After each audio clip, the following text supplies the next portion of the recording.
The coffin has been resting on its trestles in the front parlour since Wednesday evening, and by Sunday, when the house finally empties itself onto the street for the walk to the church, it has become the most immaculate object anyone in the family has ever owned. It is worked in French polished elm, the grain drawn up to a deep chestnut shine under the gaslight. And its handles are cast in a bright, unclouded brass that catches whatever light the drawn curtains allow into the room and throws it back in small, disciplined gleams. 6 wax candles burn at the head and foot in tall silver sticks borrowed for the occasion from a cousin 3 streets over, and their flames do not flicker.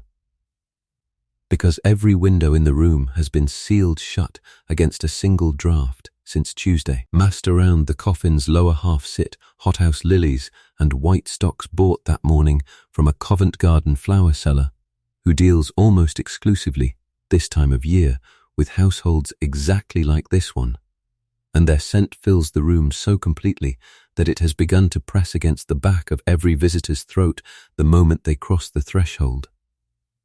The mirror over the mantel has been turned to the wall and hung with a length of black crepe, as has the mirror in the hall, and the clock on the landing was stopped at 11 minutes past 4 the moment the doctor came down the stairs, its hands still fixed there 4 days later. Exactly as everyone in the house has silently agreed they should remain until the funeral has come and gone. Even the carpet has been swept twice a day since Wednesday, though no one has walked through the parlour heavily enough to soil it. Because a house in mourning holds itself, in every visible particular, to a standard of order it would never quite manage on an ordinary week. This is London, in the summer of 1885, in a terraced house belonging to a moderately prosperous corn merchant and his family, and the room they have built around their dead father is, by every visible measure, a triumph. The Undertaker's men who dressed the coffin and banked the flowers and set the candles at their exact, unwavering height have done their work so well that a stranger shown into this parlour would see nothing but reverence, order, and a family bearing its grief with the calm, unhurried dignity the age expected of it. Nothing in the room announces its own cost. Nothing in the room admits to the labour, the chemistry, or the danger that made this particular stillness possible. The father's face, visible above the folded sheet at the coffin's open head, looks rested rather than dead, the skin along his jaw and temples holding a faint, waxen colour that friends and relations will spend the coming days quietly remarking on, the way you might remark on a good likeness in a portrait. He looks, several of them will say, wonderfully himself. Beneath all of that stillness, beneath the polish and the lilies and the candle flames that do not move, is a story this parlour was built specifically to hide. It began 2 days earlier and less than a mile away, in a workshop that smelled of nothing so gentle as lilies, where a 19-year-old Undertaker's assistant filled a copper hand pump with a fluid strong enough to kill a grown man in a fraction of the quantity now sitting quietly inside a dead one, and pressed the plunger down. This is 1885, in the middle of the 4th decade of Victoria's reign, a period in which death in Britain has become not merely a private sorrow, but a fully realised commercial industry, with its own tradesmen, its own warehouses, and its own strict hierarchy of what a family owes its dead depending on what that family can afford. Every level of English society, from the terraced house in Bayswater to the single tenement room in Whitechapel, is navigating a set of expectations around dying and burial that the culture has built with remarkable care and almost no public acknowledgement of what actually happens to a body between the moment of death and the moment of the grave. The historians who have spent careers reconstructing this world, among them Julian Lytton, whose study The English Way of Death remains the standard account of English funeral practice, and James Stevens Curl, who has traced the Victorian relationship with mortality across 4 decades of research, describe an age that talked about death constantly, in sermons, in mourning etiquette manuals, in the elaborate grammar of crepe and jet, and almost never described what an undertaker's workshop actually contained, or what the men and boys who worked inside one did with their hands each day to make that grammar possible. This video is that description. not a passing mention folded into a larger story about grief, but the thing itself, examined closely and without flinching. We are going to walk into a London funeral workshop in the summer of 1885 and look at what the parlour scene upstairs required someone, somewhere, to do out of sight. The lead that lined the coffins of families who could afford it, heavy enough that 4 grown men struggled under what should have been a one-man weight. The arsenic, mixed by hand into a fluid pumped directly into a corpse's vessels to buy a family 2 weeks of respectable stillness in a front room in July. The ice, packed under cheaper coffins in households that could not afford that chemistry at all. The mourning crepe that blistered the skin of the women who wore it and the assistants who handled it by the bolt. The fear, widespread and not remotely irrational for its time, of waking up already buried. The white coffins built in the same quantity as the black. For a generation of children, this era lost at a rate almost impossible to imagine from where we sit tonight. None of this is offered to unsettle you for its own sake. It is offered because an industry built specifically to make death look peaceful left behind a considerable paper trail of exactly how much labor, danger and expense that peace required. And because the people who performed that labor, largely young, largely working class, and almost entirely unremembered, deserve to have their work seen as clearly as the coffins they built. Before we go further, if the honest version of history is the one you actually want, the version that keeps the arsenic and the ache in rather than tidying them politely away, take a moment to subscribe. It costs you nothing, and it helps this kind of slow, source-grounded research keep getting made. And if tonight's details surprise you, the lead, the ice, the crepe, whichever of them catches you off guard, leave a note in the comments below. I read every one, and I am always curious which piece of a hidden history lands hardest with someone hearing it for the first time. Let us begin then, not in the parlour with its candles and its lilies, but 2 nights earlier, in the low brick workshop off a Clerkenwell side street, where a boy named Edwin Marsh is about to start the longest and strangest working night of his week. Edwin Marsh is 19 years old, and his true address for 3 years now has been less a lodging house than a workshop, a narrow brick building off a Clerkenwell side street with his own cot set up in a storeroom above it, among stacked coffin lids and bolts of black cloth.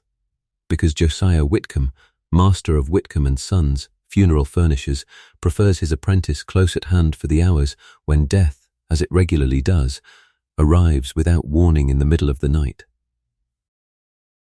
Edwin's mother indentured him to the trade at 16, in exchange for 6 shillings a week and the promise of a trade that would never run short of custom, and Josiah Whitcomb is fond of telling anyone who asks why he chose the business that people do not stop dying simply because times are hard.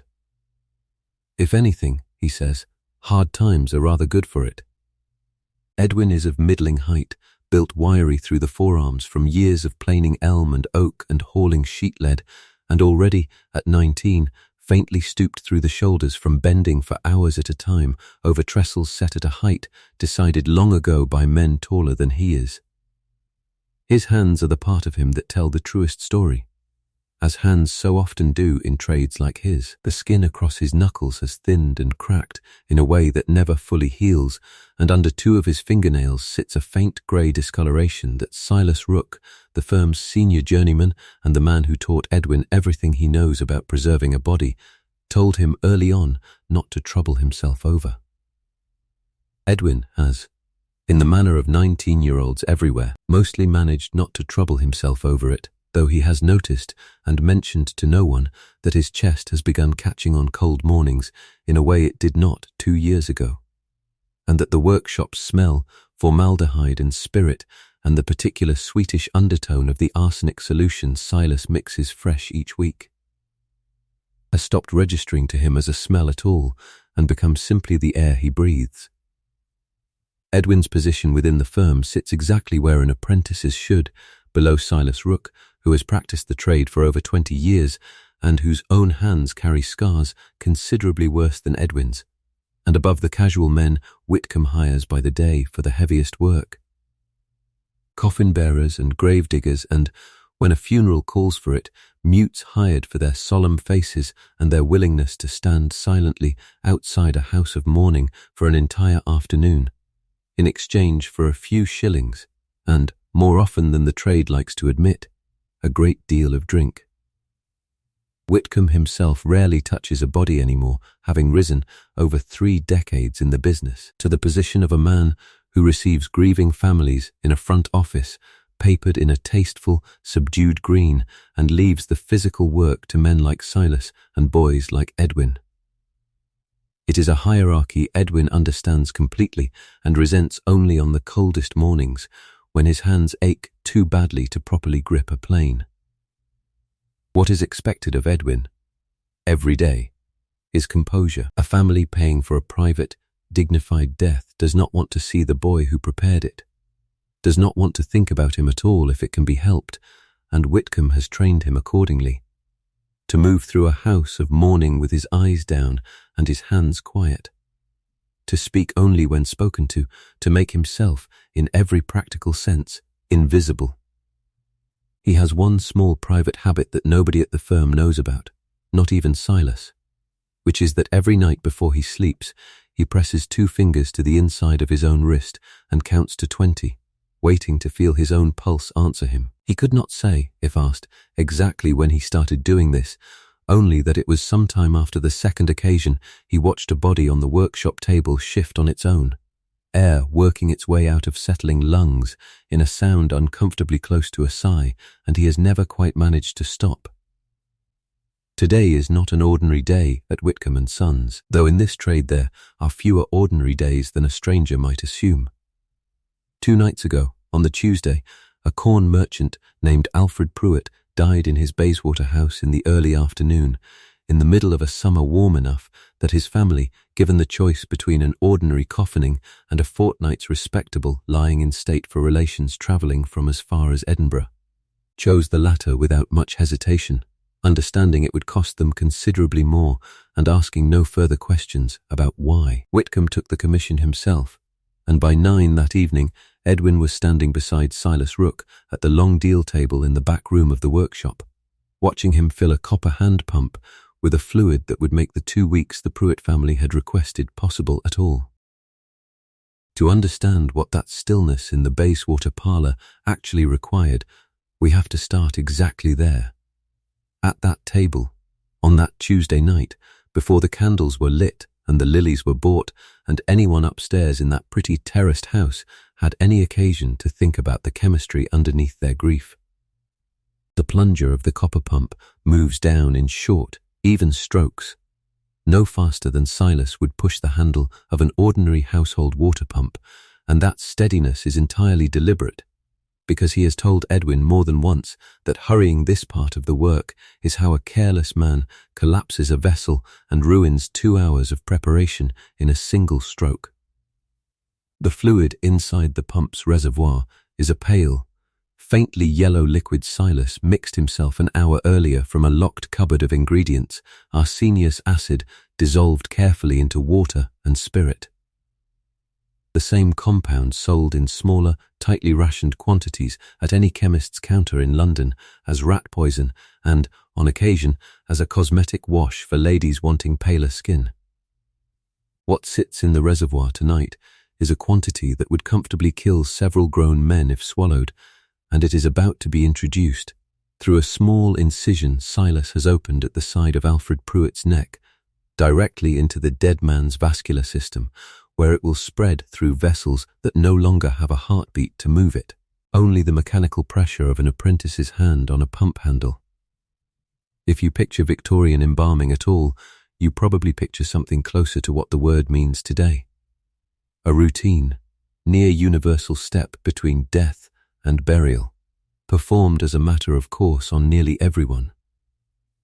That picture belongs to the 20th century and to America in particular, where the practice spread widely after the Civil War, when a physician named Thomas Holmes built a business out of preserving soldiers' bodies well enough to survive the long train journeys home to grieving families. Britain in 1885 is a considerably more divided picture. Embalming here remains a specialist service. Expensive. unregulated, and confined almost entirely to households who could pay for it and had a specific reason to need it. A body travelling any distance, a funeral delayed for relations arriving from abroad, or, as with Alfred Pruitt, a fortnight's lying in state requested in the middle of a warm July.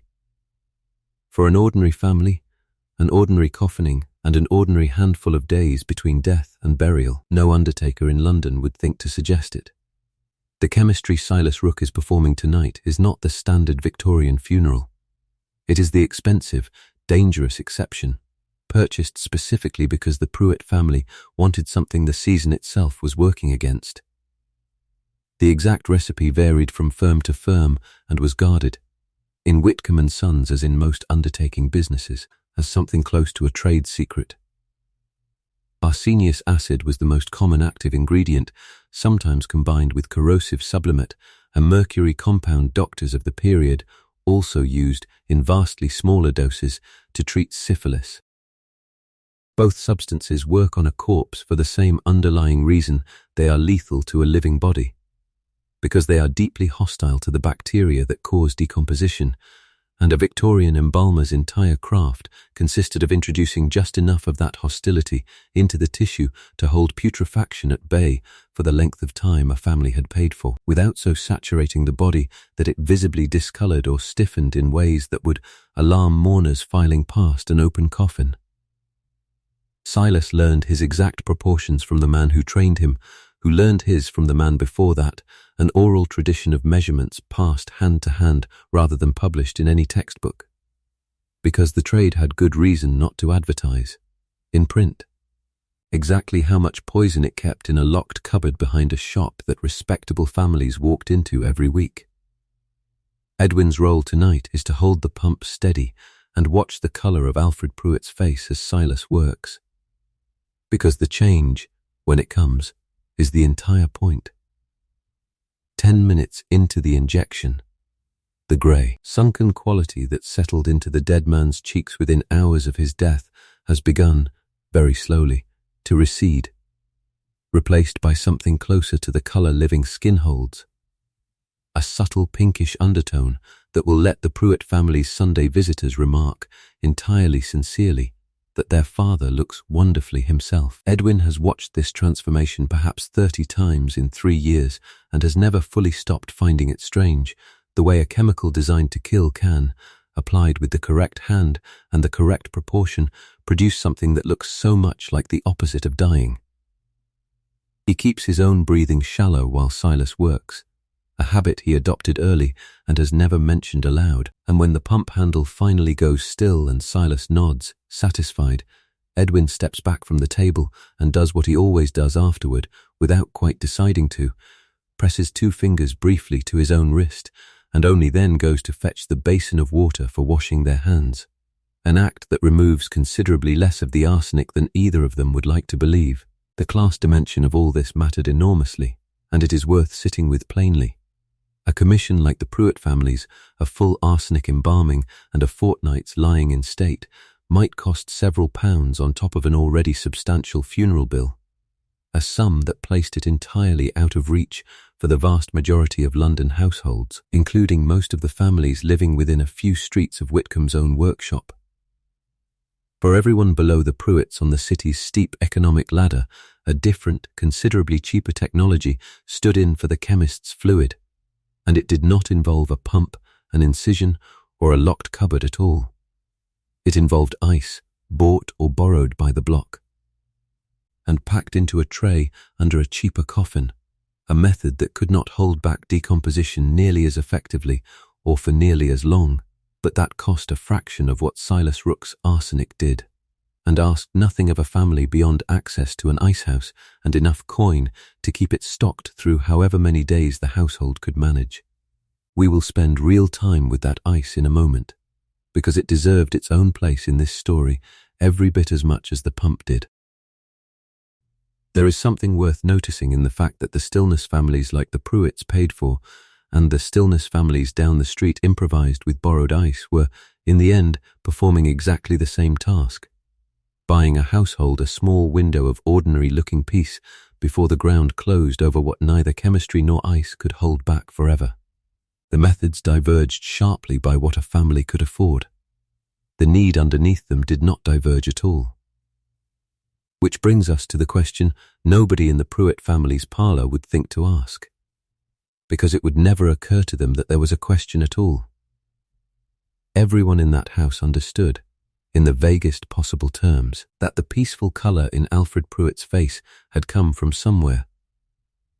From a preparation the Undertaker's men had performed before the coffin arrived. Almost nobody outside the trade itself understood what that preparation cost the men who performed it, night after night, commission after commission, in a small brick room with no ventilation beyond a single high window that Whitcomb kept shut against the smell reaching the street. The actual reality of working with arsenic solutions on a near-nightly basis was not a single dramatic poisoning. The kind that made the newspapers when a jealous wife slipped a dose into her husband's tea. It was slower and considerably more mundane than that. A steady, cumulative absorption through exactly the kind of skin damage a trade like Edwin's produced as a matter of course. Arsenic passes through broken or cracked skin far more readily than through skin that is whole, and an apprentice's hands, chapped from lye soap, split at the knuckles from cold mornings and hot water in quick succession, nicked here and there by careless work with a blade, presented the compound with dozens of small doorways every single week.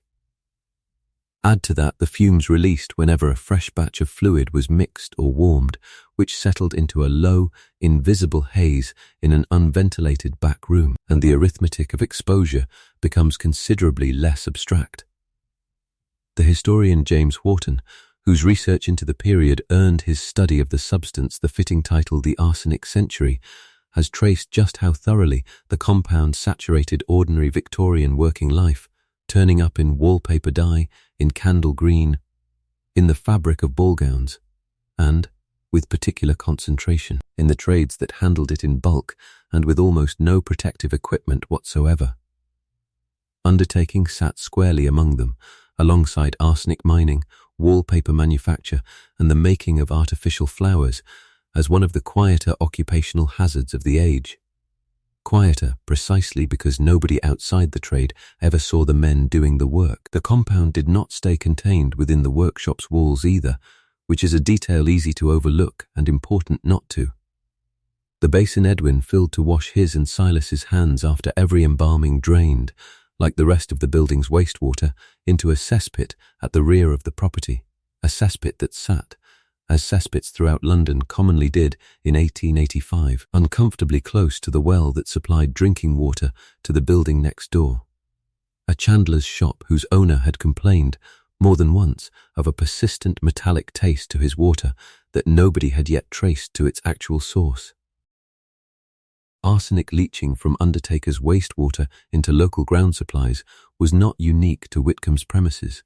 It was a quiet, largely unrecorded hazard of a trade that handled the compound in bulk, disposed of it with no special precaution, and operated, in London as in most British cities, in the same tightly packed streets as the ordinary households whose water it was slowly contaminating. For Edwin specifically, 3 years of this work had already begun writing themselves onto his body in ways he had noticed without naming. The persistent cracking across his knuckles that never fully healed even in summer. The faint grey discoloration under 2 fingernails that Silas told him not to trouble over. A cough that had started the previous winter as an ordinary seasonal complaint and had never entirely gone away, tightening most reliably on the nights the workshop's back room filled with the sweetish vapour of a fresh batch of fluid being mixed. Silas himself, 20 years further into the trade, carried a considerably worse version of the same inventory. Hands that had lost most of their normal colour and texture across the palms. A chronic, wet-sounding cough Edwin had learned to simply not remark on. And a habit which Edwin had quietly begun copying without entirely understanding why. Of never eating anything in the workshop itself, taking every meal instead at the small table in the storeroom upstairs, as far from the deal table and its cupboard as the building allowed. Neither man had a name for what was happening to them beyond the trade's own unspoken understanding that this was simply the cost of the work. the price of a craft that made other people's dead look peaceful. There was, in 1885, no regulation that would have protected either of them. The Pharmacy Act of 1868 had restricted the public sale of arsenic, requiring chemists to keep a poison register and sell it only to buyers they knew, a response to decades of accidental and deliberate poisonings that had made arsenic Britain's most notorious domestic hazard. That act governed the counter of a chemist's shop. It said nothing whatsoever about a locked cupboard in the back room of an undertaker's premises, or the men who opened it several nights a week with bare hands and no instruction beyond what an older journeyman had chosen to pass down. Factory inspection, where it existed at all in this period, focused overwhelmingly on textile mills and large manufacturing concerns. The visible, headline-generating dangers of industrial Britain, a funeral workshop employing 3 men and an apprentice on a Clerkenwell side street, sat entirely outside that attention, invisible to inspectors in precisely the way its work was designed to be invisible to grieving families. There is a particular kind of irony worth sitting with here, and it is not a comfortable one, though it does not require moralizing to see clearly. The entire purpose of Silas Rook's careful practiced chemistry was to hold death at bay in someone else's body for a fortnight. It was, quietly and without either man ever framing it this way, doing something close to the opposite in his own. Ice, as a means of holding back a body's decay, was hardly new to 1885, but the industrial scale on which Victorian London used it very nearly was. And if you picture Victorian ice at all beyond the arsenic and the pumps of a wealthy commission, you probably picture it as something faintly exotic. A luxury reserved for chilled drinks at grand dinners and the occasional ice cream sold from a barrow on a hot afternoon. That picture, again, undersells the reality considerably. By the middle of the century, London was consuming imported natural ice by the tens of thousands of tons annually, shipped across the Atlantic from lakes in Norway and the northeastern United States and stored through the summer in vast subterranean ice wells, some of them large enough to hold a small church, dug into the ground at wharves along the Regent's Canal and elsewhere across the city. A trade this large, supplying restaurants, fishmongers and brewers with a product that had to move fast before it melted, inevitably supplied undertakers too, and by 1885, packing a corpse in ice was not a specialist trick reserved for the poor who could not afford a chemist's fluid. It was, in real terms, the default method of preservation for the overwhelming majority of London's dead, arsenic remaining the expensive exception rather than the ordinary rule. The actual practice was straightforward enough to describe and considerably harder to perform gracefully. A zinc-lined tray or shell, sometimes built directly into the base of a cheaper coffin and sometimes supplied separately as a piece of hired furniture the undertaker collected afterward, was packed with broken ice under a sheet or a thin wooden lattice, positioned under the body from roughly the shoulders to the hips, where it would do the most good in slowing the processes that begin working on a body within hours of death, regardless of a family's income. An undertaker's boy, and this was frequently Edwin's own task on commissions considerably more modest than the Pruitt family's, would call at the house daily, sometimes twice daily in hot weather, to replace the melted ice with fresh blocks carried up from the workshop or purchased directly from a local ice merchant, a service that added its own small, recurring cost to a family's funeral bill even when it was, comparatively, the economical choice. The method could not do what Silas Rook's arsenic did. It could not hold decomposition fully at bay, only slow it, buying a family 3 or 4 days of a presentable parlour rather than a full fortnight, and it required constant, visible tending in a way arsenic did not. Ice carried in and melted water carried out, evidence of the body's ongoing physical reality that a wealthier household's sealed, chemically treated coffin simply did not generate. Edwin knew this particular errand better than almost any other in his apprenticeship, because it was frequently the one Whitcomb assigned to him alone, without Silas, on the theory that carrying ice required strength rather than skill. In the same week as the Pruitt Commission, he made this exact walk 3 times to a dock workers' tenement 2 streets from the workshop, where a man named Thomas Aldous had died of a fever at 34, leaving a wife and 4 children in 2 rented rooms who had scraped together. With help from a burial club subscription Aldous had paid into faithfully for 11 years, enough for a plain coffin, a short service, and precisely as much ice as the family could afford to keep replenished for the 3 days between his death and his burial. Edwin liked this part of the work more than he ever admitted to Silas.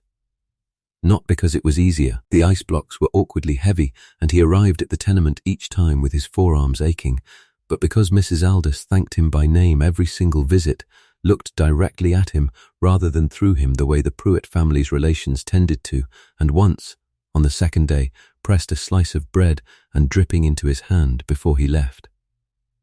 An act of ordinary kindness that struck him, standing afterward in the tenement stairwell, as considerably more than he was accustomed to receiving from anyone his work was meant to serve. The historian Pat Jalland, whose research into Victorian death across every social class remains one of the most thorough accounts available, has written about exactly this divide. The way a single culture's shared expectation that a body should remain at home, visible and honoured for some meaningful stretch of days before burial, produced 2 almost entirely separate technologies depending entirely on a household's income.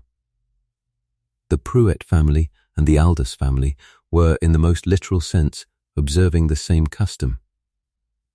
They were doing it with completely different tools, at completely different costs, and with completely different margins of safety, both for the body being preserved and, as the previous chapter made clear, for the young men doing the preserving.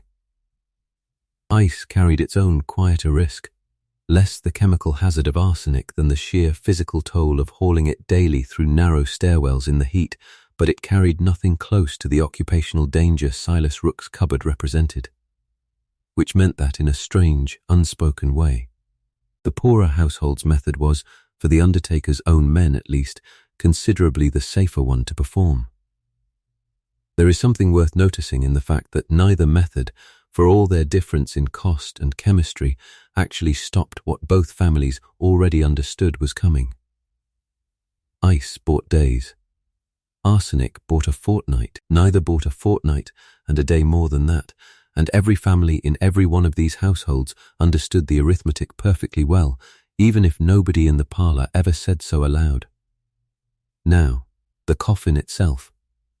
Because everything Silas Rook's chemistry or the Aldous family's borrowed ice accomplished inside a body was, in the end, only ever buying time before that body went into a box. And the box itself, for a family with money to spend, was very often not simply a box at all. If you picture a Victorian coffin, you likely picture polished wood, perhaps brass fittings, a shape familiar from 100-period dramas, and for the overwhelming majority of Victorian burials, that picture is accurate enough. For a household like the Pruitts, and for a considerably wealthier tier above them, it was not. The coffin Whitcomb and Sons built for a client of real means was frequently a triple construction: an inner shell of wood holding the body, a fitted lining of solid sheet lead soldered completely closed around that shell by a working plumber brought in specifically for the task, and an outer coffin of finished, polished wood, usually oak or elm, built to conceal the lead entirely from view and present. To anyone standing in the parlour, nothing more alarming than an especially handsome piece of joinery.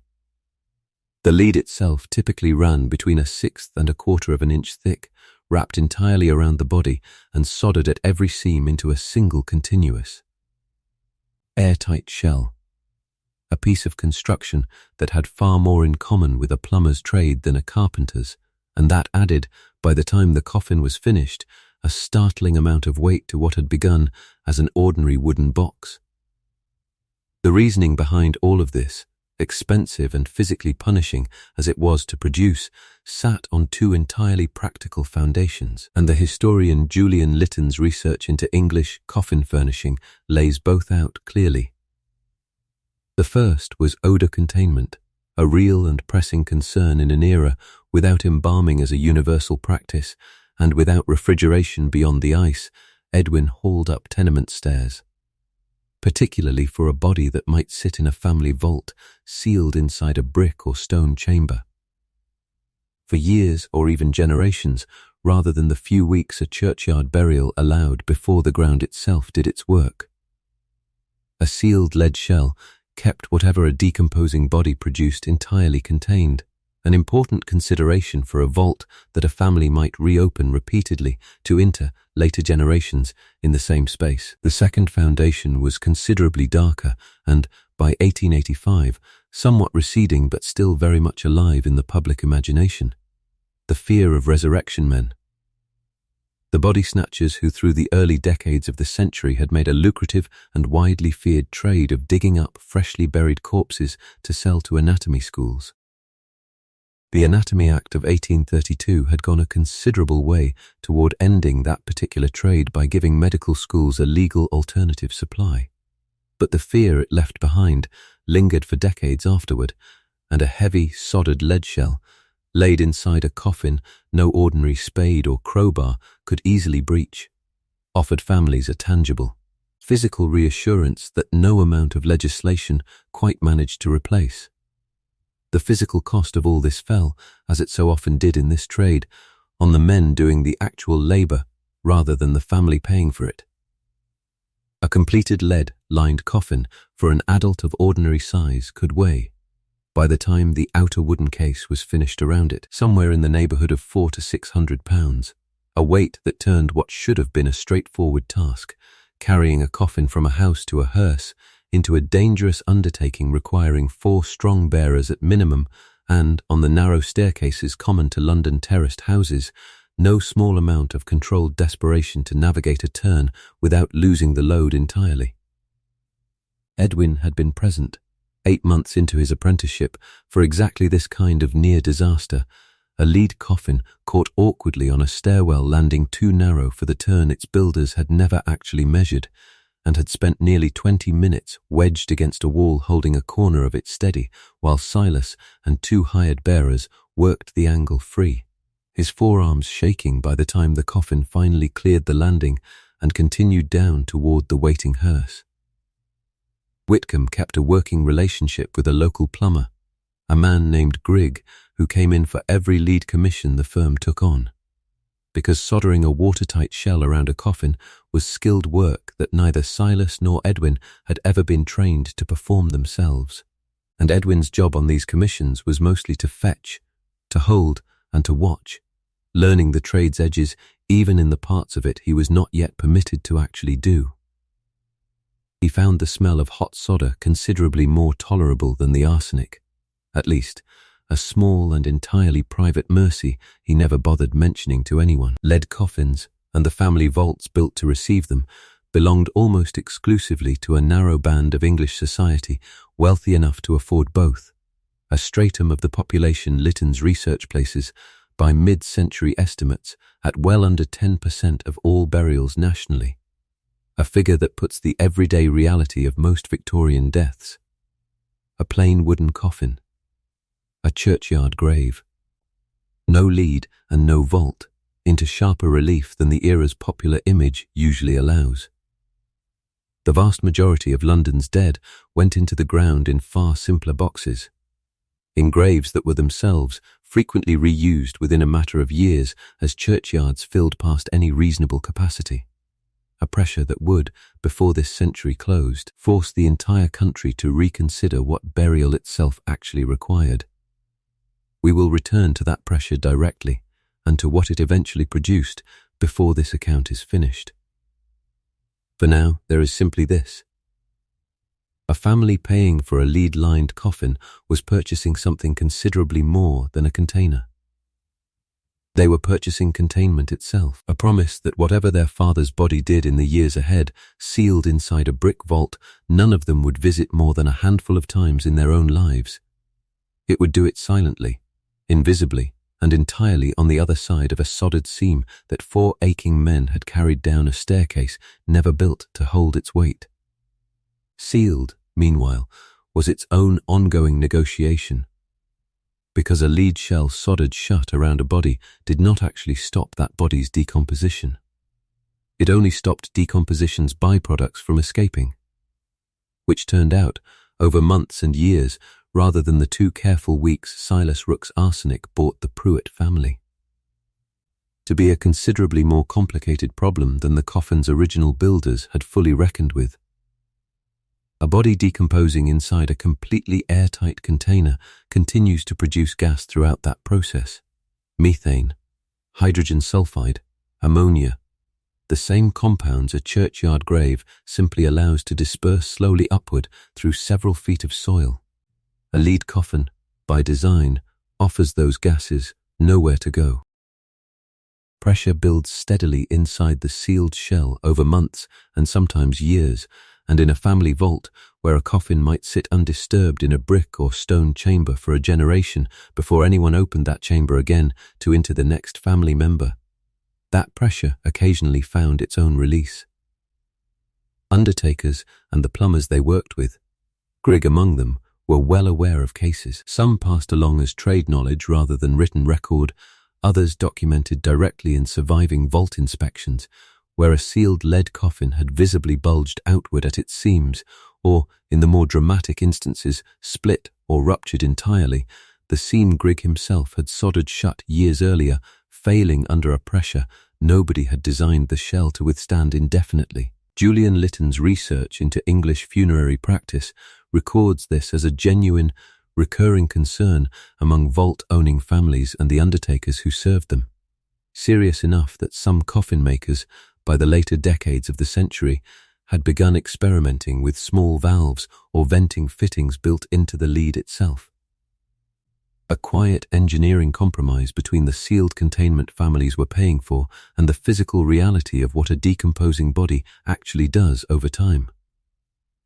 For a firm like Whitcomb and Sons, this meant that lead coffin work did not end the day a family's coffin disappeared into its vault. Wealthier clients who maintained a family vault across multiple generations sometimes called their undertaker back years later, when a new death required opening the vault to receive another coffin, and it fell to men like Silas and, on occasion, an apprentice trusted enough to bring along, to inspect what condition the earlier coffins had held up in over the intervening years. Edwin had made exactly this trip once, 11 months into his time at the firm, to a family vault beneath a city church, where an elderly baronet's coffin, sealed some 6 years earlier, needed to be shifted to make room for his recently deceased widow.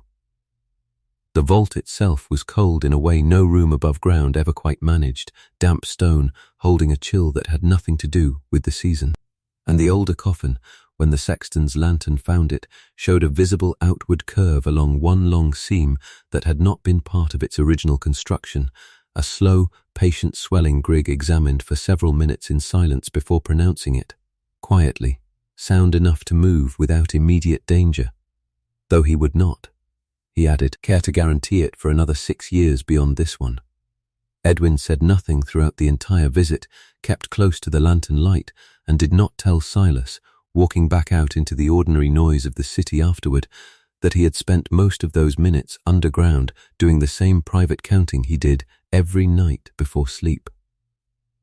Except this time, pressed not against his own wrist, but simply held very still, waiting for the vault to stay as quiet as it had been when they arrived. The broader context here says something revealing about what a lead coffin was actually selling, beyond the security from resurrection men and the functional odor containment discussed a moment ago. It was selling permanence, an assurance that death, properly paid for, could be made orderly and controlled indefinitely, sealed away behind an engineering solution rather than left to the ordinary, visible cycle of a churchyard grave slowly settling and grassing over. That permanence turned out to be considerably more provisional than the families purchasing it understood. Not because anyone was defrauding them. Grigg's soldering was skilled work performed to the best standard the trade knew, but because a sealed container and a decomposing body were, chemically speaking, always going to be in some quiet disagreement with each other. A disagreement that lead, however carefully worked, could only postpone and never entirely resolve. There is something worth sitting with in how differently this same physical fact registered depending on which side of the coffin a person stood on. To the Pruitt family and households like them, a sealed lead coffin represented the height of what money could purchase against death's more undignified realities. Security, permanence, containment.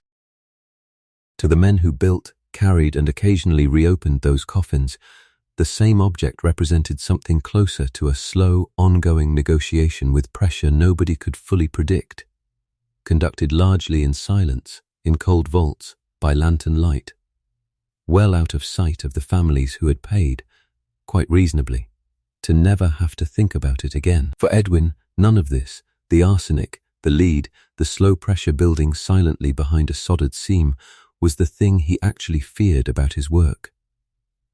The thing he feared, and had feared since a specific night 18 months into his apprenticeship, was considerably simpler and considerably harder to shake. The incident itself was, by any reasonable medical explanation, unremarkable. A woman in her 60s had died at home after a long illness, and her body had been brought to the workshop the following morning for coffining, a routine task Edwin had performed dozens of times without incident. As he and Silas shifted her from the stretcher onto the workshop table, her chest, settling under the movement, released a low, drawn-out sound as trapped air worked its way free of her lungs, a sound with no mystery to it whatsoever once you understood the mechanics, but a sound that, in the moment, landed on Edwin's ear as something considerably closer to a sigh than either man was prepared for. Silas, 20 years into the trade, barely paused. Edwin did not sleep properly for the better part of a week afterward, and it was in the nights immediately following that incident that he began, without ever deciding to in any conscious way, pressing 2 fingers to his own wrist each night before sleep, waiting for his own pulse to answer him before he allowed himself to close his eyes. What Edwin experienced that night was, however unsettling, entirely explicable and entirely common knowledge within his trade. What made it frightening rather than simply routine was the fact that Victorian medicine, for all its genuine advances across the century, still possessed no single, universally reliable test to distinguish a body that had definitively died from one in a deep coma, a cataleptic trance, or certain advanced stages of specific illnesses that could suppress breathing and pulse to a degree that a hurried or inexperienced examination might miss. The physician and historian Jan Bonderson, whose study Buried Alive remains the most thorough modern account of the phenomenon, has documented just how seriously this uncertainty was taken across the 19th century, not as fringe superstition, but as a real and actively discussed medical and public concern, generating newspaper reports, physicians' pamphlets, and a genuine wave of patented inventions designed to address it directly. The safety coffin, as these inventions came to be known collectively, took dozens of distinct forms across the century, the vast majority of them originating in Germany, where the fear ran especially deep and especially early.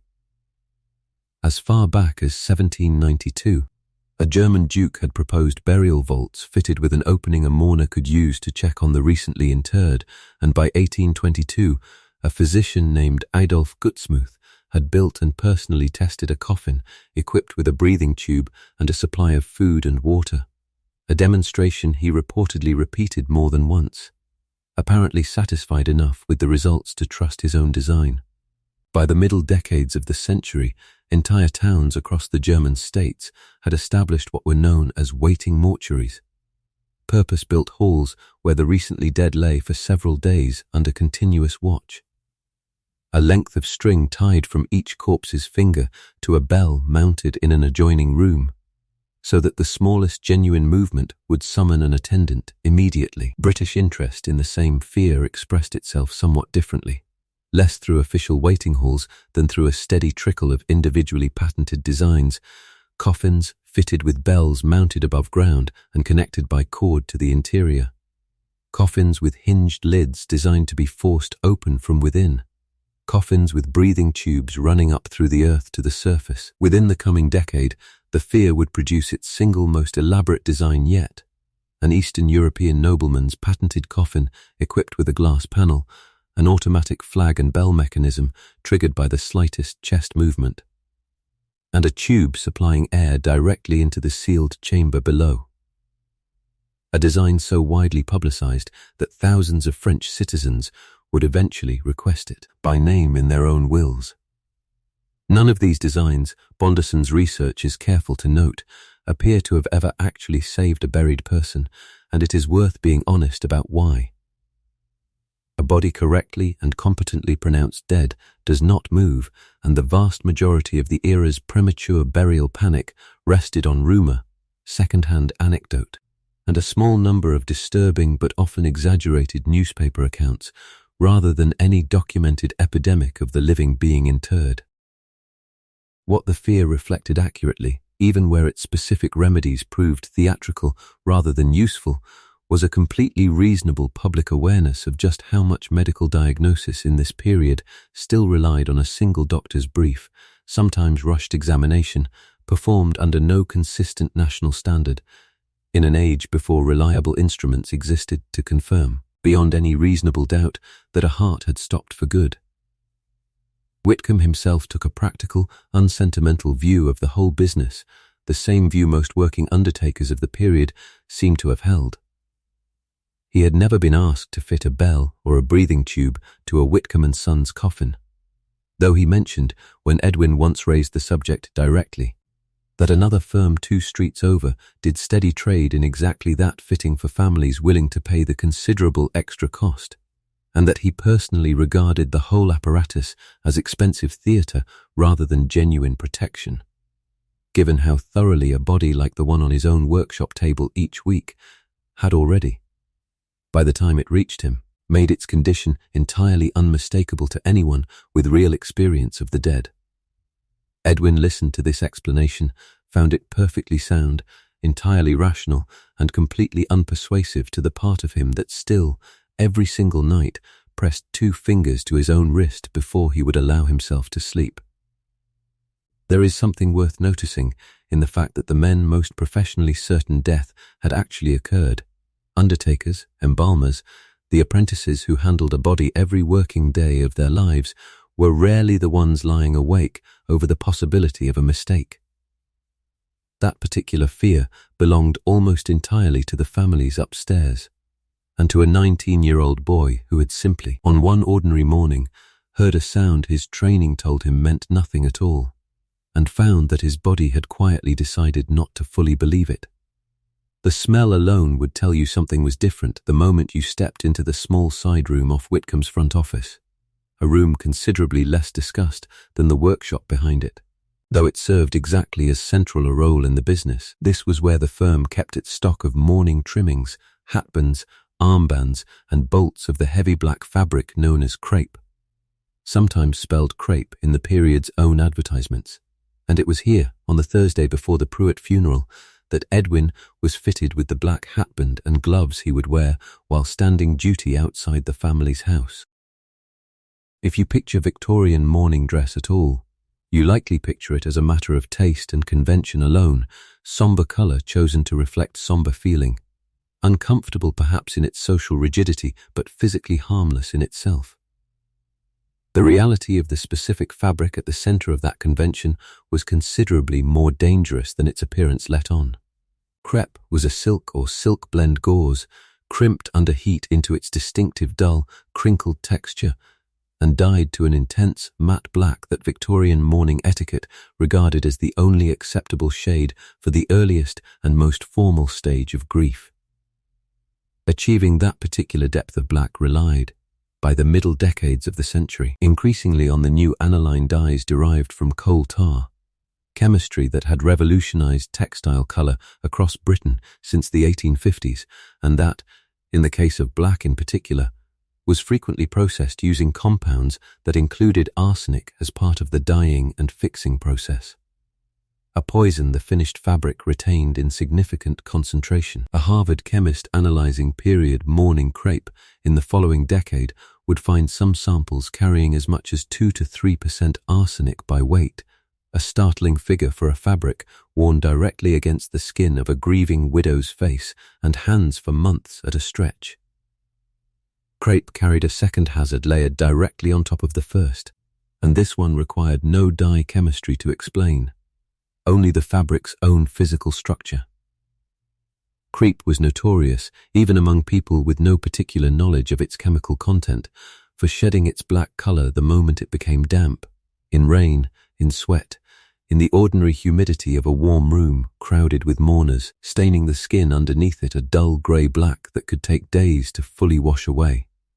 The British surgeon Jabez Hogg documented a case in 1879 of a female patient suffering what he identified directly as arsenical poisoning traced specifically to a black crepe morning dress, skin lesions, respiratory irritation, and a pattern of symptoms that, once his account and others like it began circulating through medical journals and eventually the general press, made the fabric's reputation considerably more complicated than its solemn appearance suggested.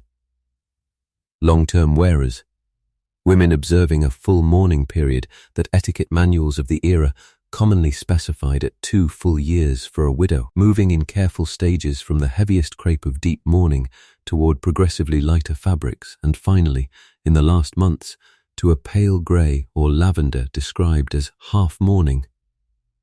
Reported skin conditions, persistent headaches, and in some documented instances, genuine respiratory illness that period physicians increasingly connected directly to prolonged, close contact with the dye. Edwin's own encounter with the fabric was considerably briefer than any widow's 2 years. But he had, over 3 years at Whitcomb's, handled enough of it by the bolt to know exactly what the older hands in the trade meant when they warned him to wash thoroughly after fitting a morning order, particularly in hot weather when his own skin ran damp underneath his shirt collar. The hatband he wore for the Pruitt funeral left a faint, itching redness across his forehead by the time the short service ended. A reaction mild enough that he thought nothing more of it than he thought of his cracked knuckles or his persistent cough.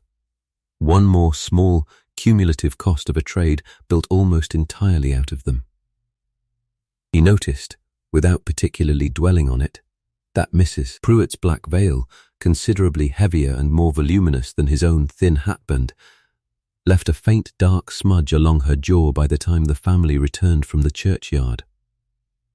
A mark she dabbed at with a handkerchief without any apparent concern, the way a person dabs at a stain whose cause they have simply stopped questioning. The commercial machinery behind all of this deserves its own attention, because mourning by 1885 had become, in the fullest sense, an industry with its own dedicated retail infrastructure. The London General Mourning Warehouse, founded by William Chickell Jay in 1841 and known throughout the city simply as Jay's, had pioneered an entire business model built around the sudden, urgent need every bereaved household faced, an entire family's wardrobe transformed into acceptable mourning within days, sometimes hours, of a death. Jay's and the rival warehouses that followed its example stocked ready-made mourning garments in every size and stage, allowing a widow to walk in freshly bereaved and walk out, within the same afternoon, outfitted head to toe in the crepe. Bombazine and jet that etiquette now demanded of her at a cost that, for a family already facing the funeral bill itself, could run to a significant sum. Whitcomb & Sons maintained an informal working arrangement with one such establishment a short walk from the workshop, sending grieving families there directly with a nod of recommendation, a small courtesy that, as with so much of this trade, quietly generated its own commission. There is something worth sitting with in the fact that grief itself, in 1885, had become something a family purchased in stages, correctly graded fabric for correctly graded sorrow, available off the shelf within hours of a death and shed, in careful phases, over the 2 years that followed. The mourning warehouse and the Undertaker's workshop were in this sense 2 counters of the very same trade, one selling the correct appearance of loss, the other selling the correct disappearance of the body that had caused it. And neither, as it turned out, was entirely honest about what its product actually cost the people who produced it or the people who wore it, for Alfred Pruitt's funeral itself. Meanwhile, Whitcomb and Sons supplied considerably more than a coffin and a fortnight's embalming, and the full scale of what a family in the Pruitt's position was actually purchasing becomes clearer once the hearse arrives on the Sunday morning. Most people picture a Victorian funeral procession in fairly general terms. A black carriage, perhaps a few mourners in dark clothes, solemn and brief. What arrived outside the Pruitt house that Sunday was a considerably more elaborate piece of theatre than that picture allows for. The hearse itself was glass-sided on every panel, allowing the coffin inside to remain fully visible to anyone the procession passed. Drawn by a matched pair of black horses, whose heads carried tall black ostrich feather plumes, a detail Whitcomb's firm rented specifically for the occasion from a livery stable that supplied almost nothing else to the trade beyond funeral horses and their elaborate feathered fittings. Ahead of the hearse walked 2 mutes, men hired for the specific occasion at a daily rate considerably lower than any of Whitcomb's regular staff earned. Chosen mainly for a certain gravity of face and a willingness to stand in near total silence for hours at a stretch. Dressed in black with long crepe sashes and tall black hats banded. Like Edwin's own, in mourning crepe. Charles Dickens, writing decades earlier in Oliver Twist, had put his own young protagonist into exactly this role. Apprenticed to an undertaker specifically for his suitably melancholy face. And the detail was drawn directly from a real and thriving Victorian trade practice rather than invented for effect. A family paying for mutes was purchasing, quite explicitly, the visible performance of grief itself, professional sorrow rented by the hour and stationed outside a front door for every passing neighbour to see and correctly interpret.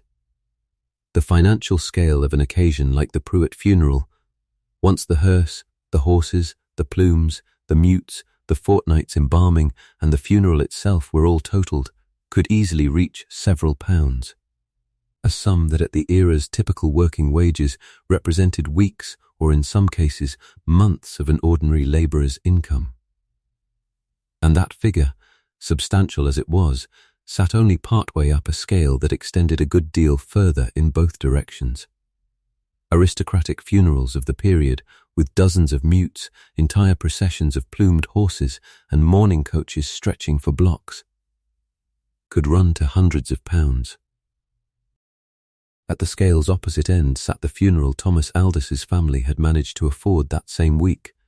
A plain coffin, a short service, no hearse at all beyond a handcart to the churchyard, made possible only because Aldis had paid faithfully into a penny burial club for 11 years specifically to guarantee his family would not face what terrified working-class households across Victorian Britain more than almost anything else connected to death, the parish funeral.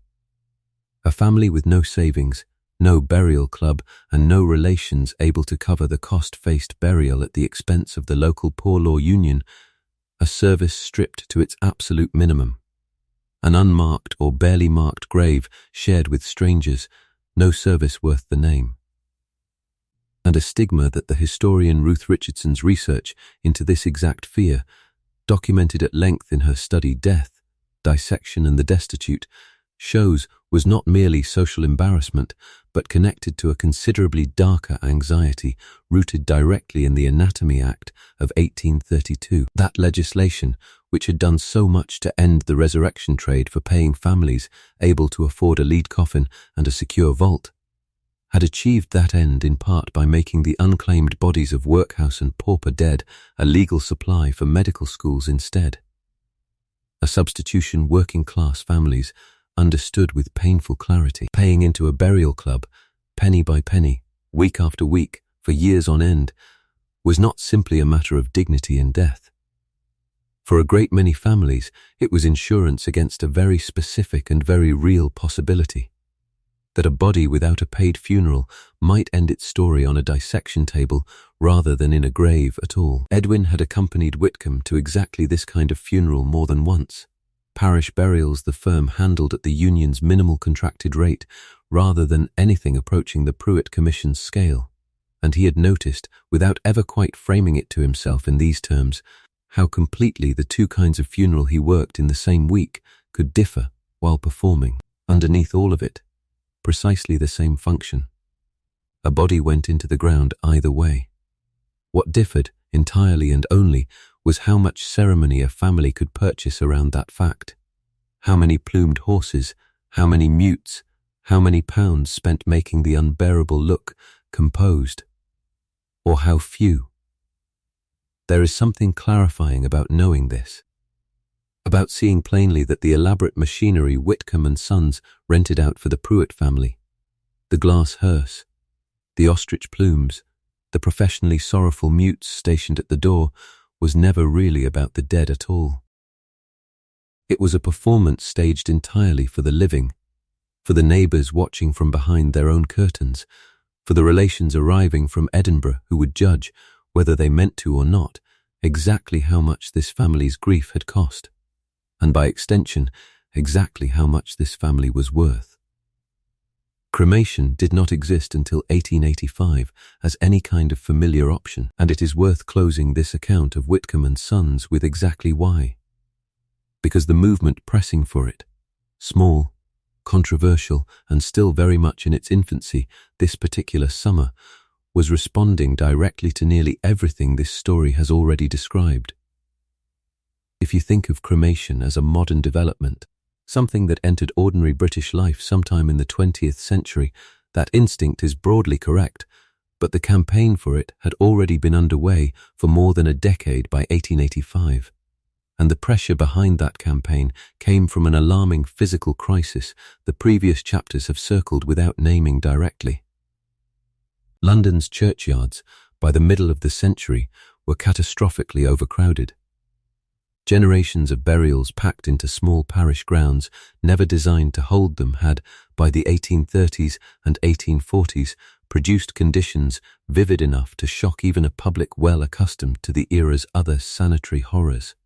Grounds so saturated with bodies that new graves regularly cut into older, incompletely decomposed remains, and burial grounds like the notorious Enon Chapel, investigated and publicized by the surgeon George Walker in his 1839 survey, gatherings from graveyards that had packed many thousands of bodies into a space meant for a fraction of that number, with consequences for the surrounding air and water that horrified contemporary investigators. Parliament responded across the 1850s with a series of burial acts that gradually closed the worst inner-city churchyards to further burial entirely, pushing the growing capital's dead outward to the large new commercial cemeteries at Kensal Green, Highgate and elsewhere, a solution that solved the most acute crisis without addressing the underlying arithmetic.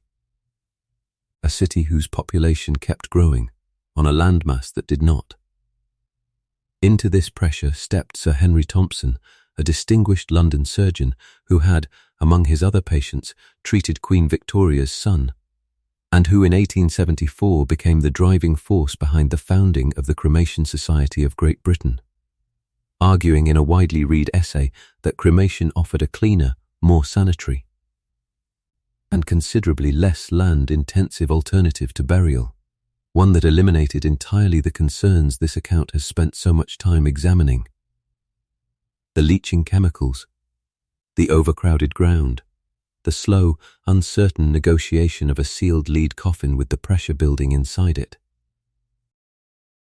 Thompson's campaign met immediate and often furious opposition, from clergy who regarded cremation as a pagan practice fundamentally at odds with Christian teaching on bodily resurrection, from a press that treated the idea, in its early years, with something close to open mockery, and from an undertaking trade that had, whether its members said so aloud or not, an obvious financial interest in a custom that required no lead, no arsenic, no elaborate crepe wardrobe, and none of the ongoing vault maintenance that made a firm like Whitcomb's business what it was.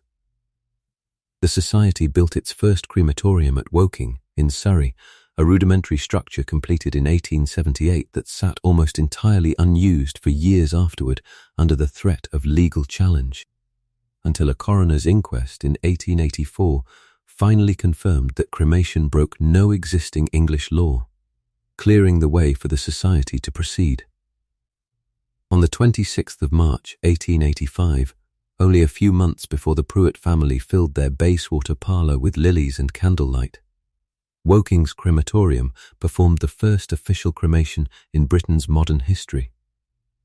The body of a woman named Jeanette Pickersgill, well known in London's literary and scientific circles, followed within the same year by only 2 further cremations, a number small enough to make plain just how marginal, controversial and new the entire practice still was at the exact moment this story takes place. Whitcomb himself had opinions on the subject, delivered to Silas one afternoon within Edwin's hearing while the 2 men worked over a commission that had nothing whatsoever to do with cremation. Opinions that amounted, in substance, to dismissal. It would never catch on, he said, not with the church against it, and not with respectable families wanting a grave they could visit. A proper stone, a proper place.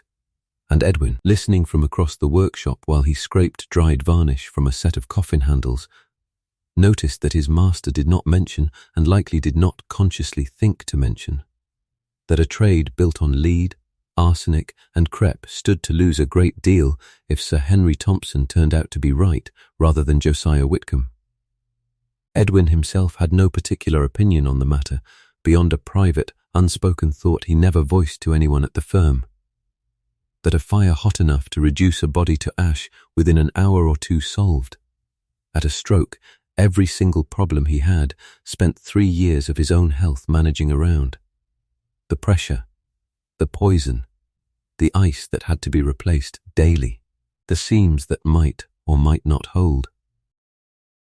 Historians of the movement, among them the architectural historian Hilary Granger, whose research into Woking's design and the Cremation Society's early decades remains the standard account of how the practice slowly gained legitimacy, have traced how cremation's advocates worked deliberately to make the process seem as little like a rupture with tradition as possible, building Woking's chapel in a familiar ecclesiastical style, holding conventional services beforehand, and framing the fire itself as simply a different, more modern method of returning a body to the earth rather than a rejection of everything churchyard burial represented. It would take decades yet, well beyond 1885, for the practice to move from 3 cremations a year to any meaningful fraction of the nation's dead.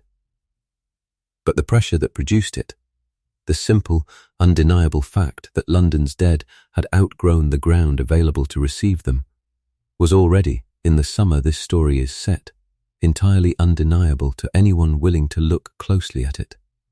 There is something worth noticing, closing this particular thread, in the fact that the solution eventually offered to an entire century's accumulated anxiety about death, the arsenic, the lead, the fear of premature burial, the ceaseless, expensive performance of appropriate grief, was not any better version of the machinery this story has spent so long examining.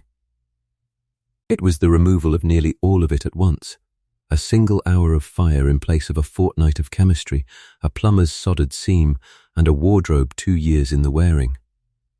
Nobody in the Pruitt family's parlour that Sunday morning had the faintest thought of it.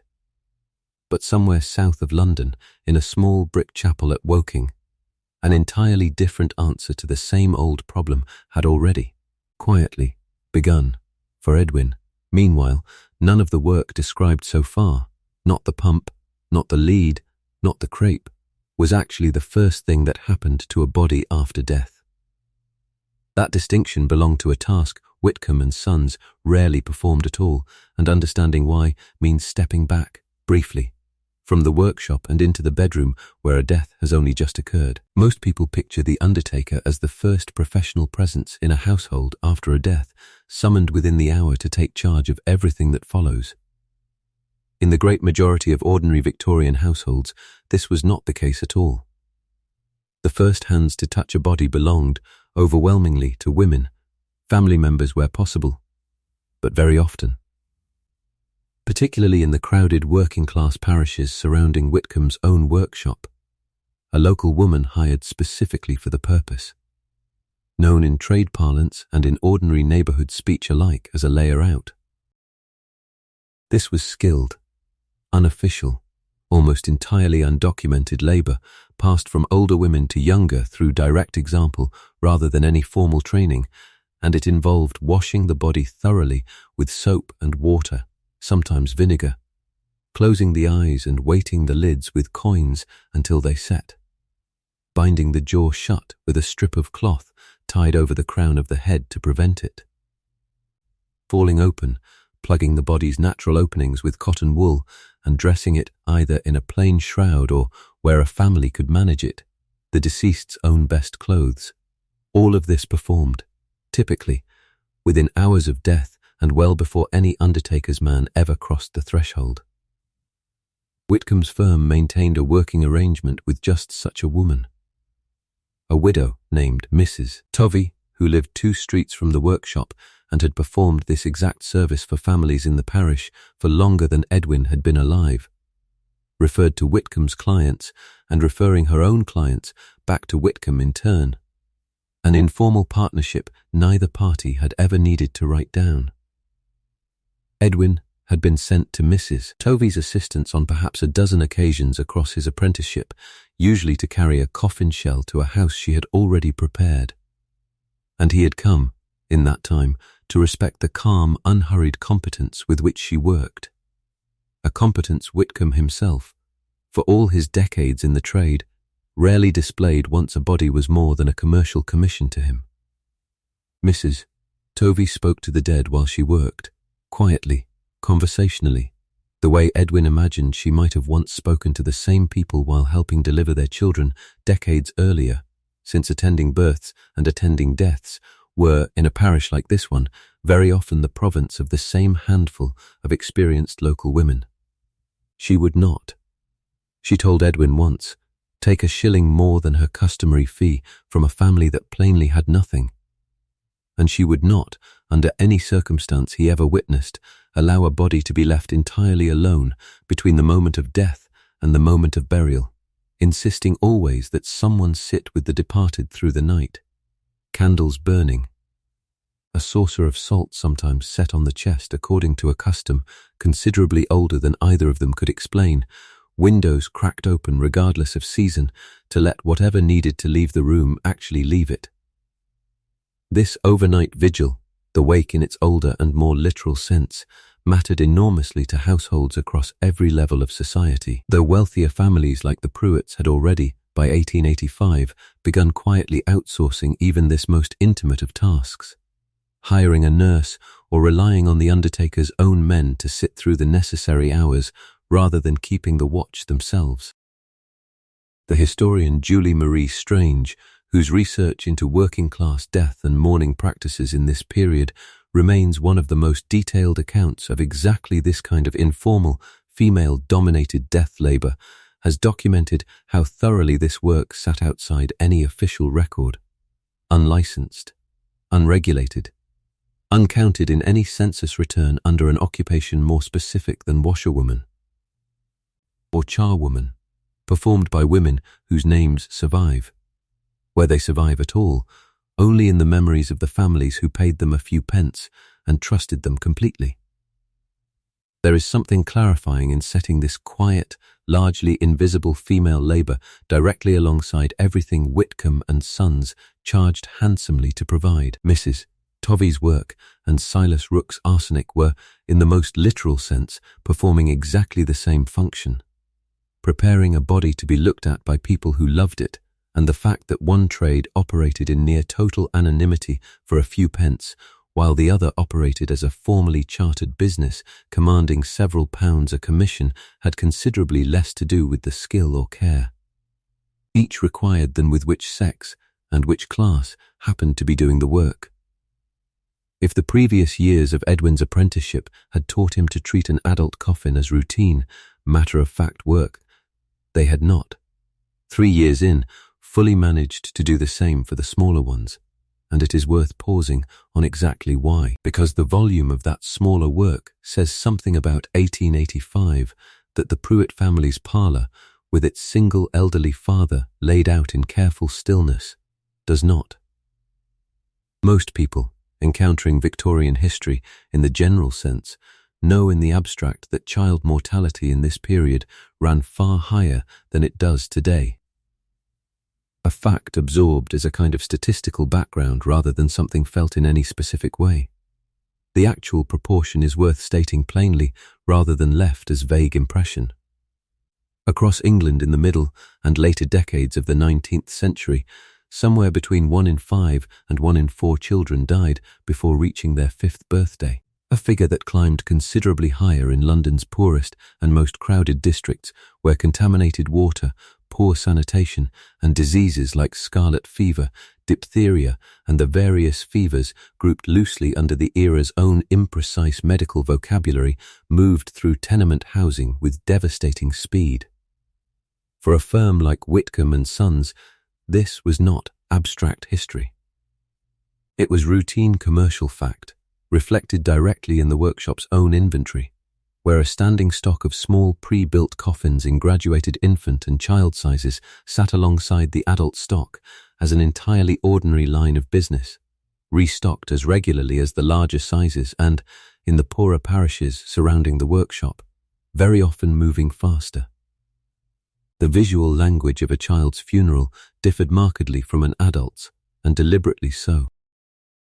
Where the Pruitt family's entire household had draped itself in black, a child's coffin and the small procession that accompanied it to the churchyard were, by the era's own convention, dressed almost entirely in white coffin fabric or white painted wood.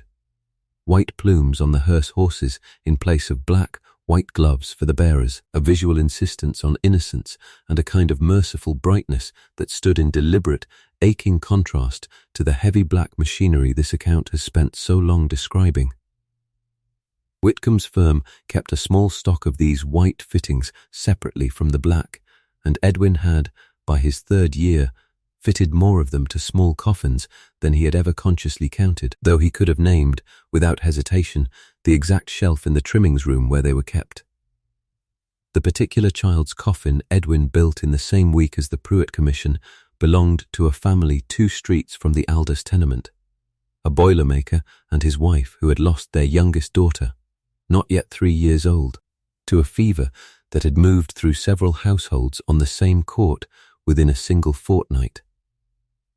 The coffin itself was small enough that Edwin carried it to the house unassisted, tucked under one arm the way he might carry a folded ladder, a detail that struck him, walking the short distance between the workshop and the family's door with a discomfort he had never fully worked out how to name even after 3 years in the trade. The mother met him at the door herself rather than sending a neighbour, and Edwin noticed, setting the small coffin down inside, that she had already, on her own initiative and with no undertaker's guidance at all, gathered a handful of white flowers from wherever a family in her circumstances could manage to find them in a crowded court with no garden to speak of, laid carefully across the spot where the coffin would rest. He said very little to her beyond what the job required, as Whitcomb had trained him to, and left considerably faster than he usually did on such calls, a habit Silas had noticed without ever directly commenting on it, beyond once, quietly, telling Edwin that the child's coffins never did get any easier, no matter how many years a man spent in the trade, and that anyone who claimed otherwise was either lying or lucky. The historian Anna Davin, whose research into working-class childhood in this exact period remains one of the most detailed accounts of how ordinary London families actually experienced these losses, has written about the particular, almost unbearable frequency with which grief of this kind visited poorer households specifically, families who might bury 2, 3, or more children across a decade while managing, somehow, to keep functioning, keep working, keep the remaining children fed. A resilience that later generations have sometimes mistaken for indifference, and that the surviving evidence, letters, burial club, records, the small persistent expense of infant coffins across a family's account books argues plainly against. Grief this frequent did not become smaller through repetition. It became, out of sheer necessity, a thing a family learned to carry alongside everything else it was already carrying. Edwin never spoke to anyone at the firm about what these particular commissions cost him privately. In part because the trade's entire culture, Whitcomb's most of all, discouraged exactly that kind of admission. And in part because he suspected, without ever testing the theory, that Silas already understood perfectly well without needing to be told. He did notice, walking back to the workshop after the boilermaker's daughter was laid out, that his own count that night, 2 fingers pressed to his wrist before sleep, took longer than usual to reach 20, and that he did not, for once, feel foolish for needing it to. Which brings us back to a detail mentioned earlier and never fully explained.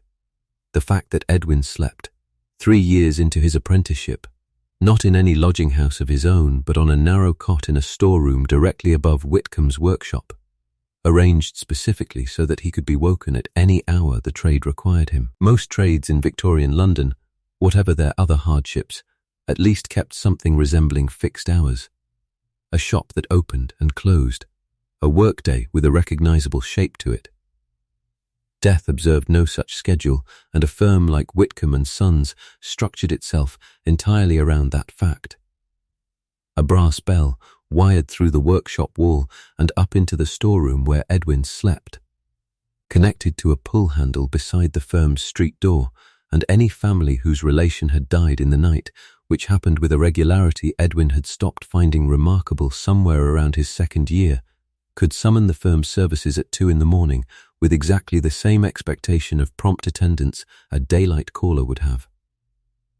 Whitcomb himself no longer answered these calls personally, delegating them instead to whichever of his men slept closest to the bell, which meant that in practice, on the great majority of nights the bell actually rang, it was Edwin who rose first, dressed in the dark by touch, and made his way out into whatever London's streets happened to look like at that particular hour. The physical routine of a night call was, by Edwin's 3rd year, thoroughly familiar to him, though familiarity had done little to make it comfortable.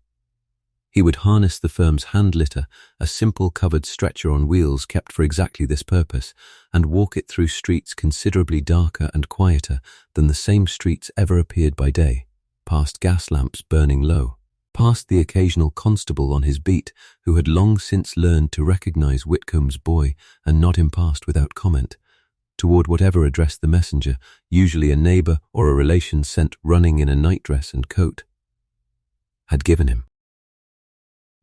The work itself, once he arrived, receiving the body, arranging its transport back to the workshop with whatever dignity the hour and the family's distress allowed, differed little from daylight calls in substance.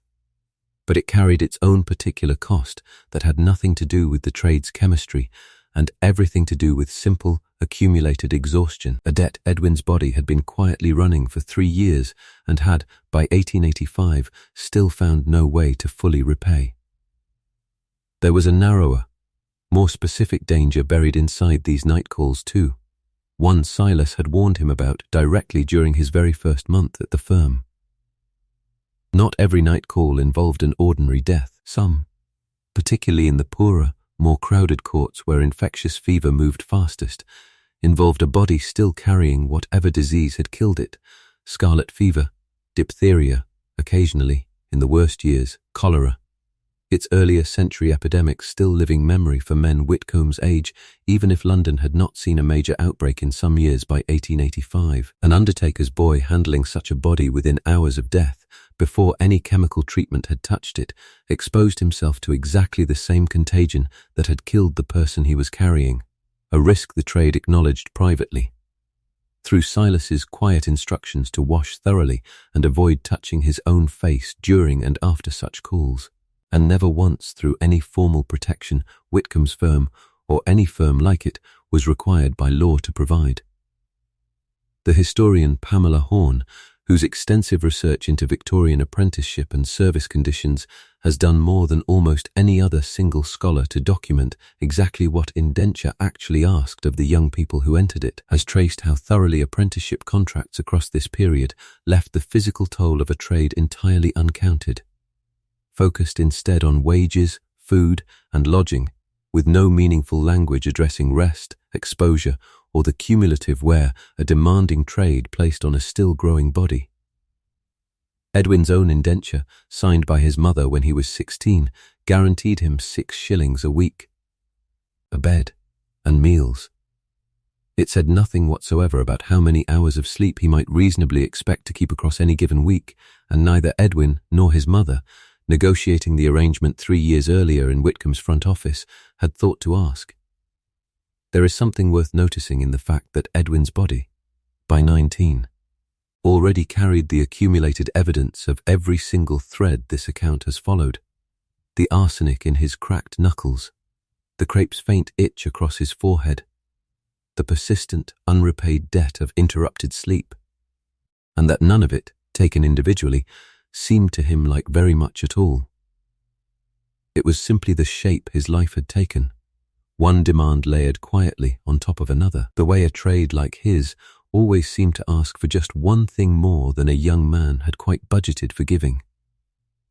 Before any of that chemistry, any of that lead, or any of that crepe entered the picture at all, though, there was the coffin itself, and it is worth returning briefly to the workshop's ordinary daylight hours, when Edwin's most common task by far was simply building the thing everything else in this story eventually filled.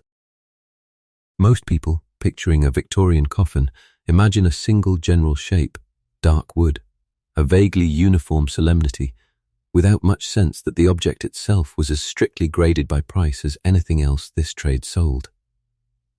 The reality, laid out across Whitcomb's own order book, ran along a scale nearly as wide as the funerals it served. At its cheapest end, coffins built under contract for the local poor law union used the thinnest boards the trade would permit, unseasoned elm or pine, minimal joinery, no polish, and fittings limited to the plainest iron or tinned handles available.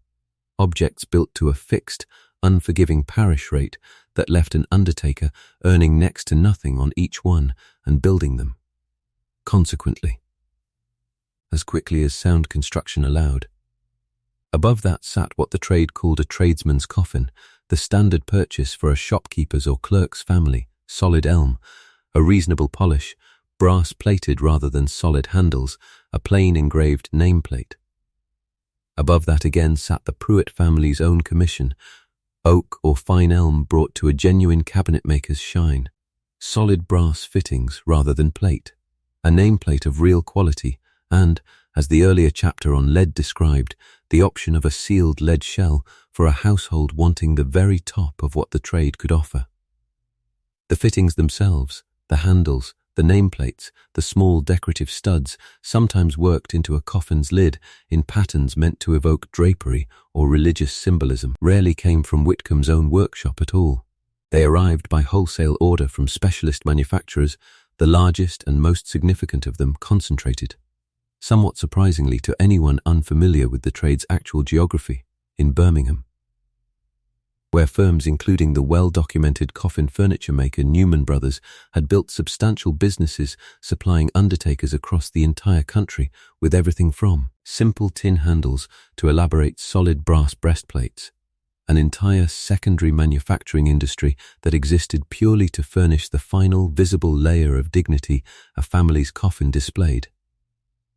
Edwin had never seen Birmingham, and likely never would, but he handled its products constantly, unpacking crates of handles and plates that arrived at the workshop wrapped in straw, sorting them by grade into the trimmings room alongside the mourning crepe, two entirely separate industries that met, every single week, on the same shop shelves.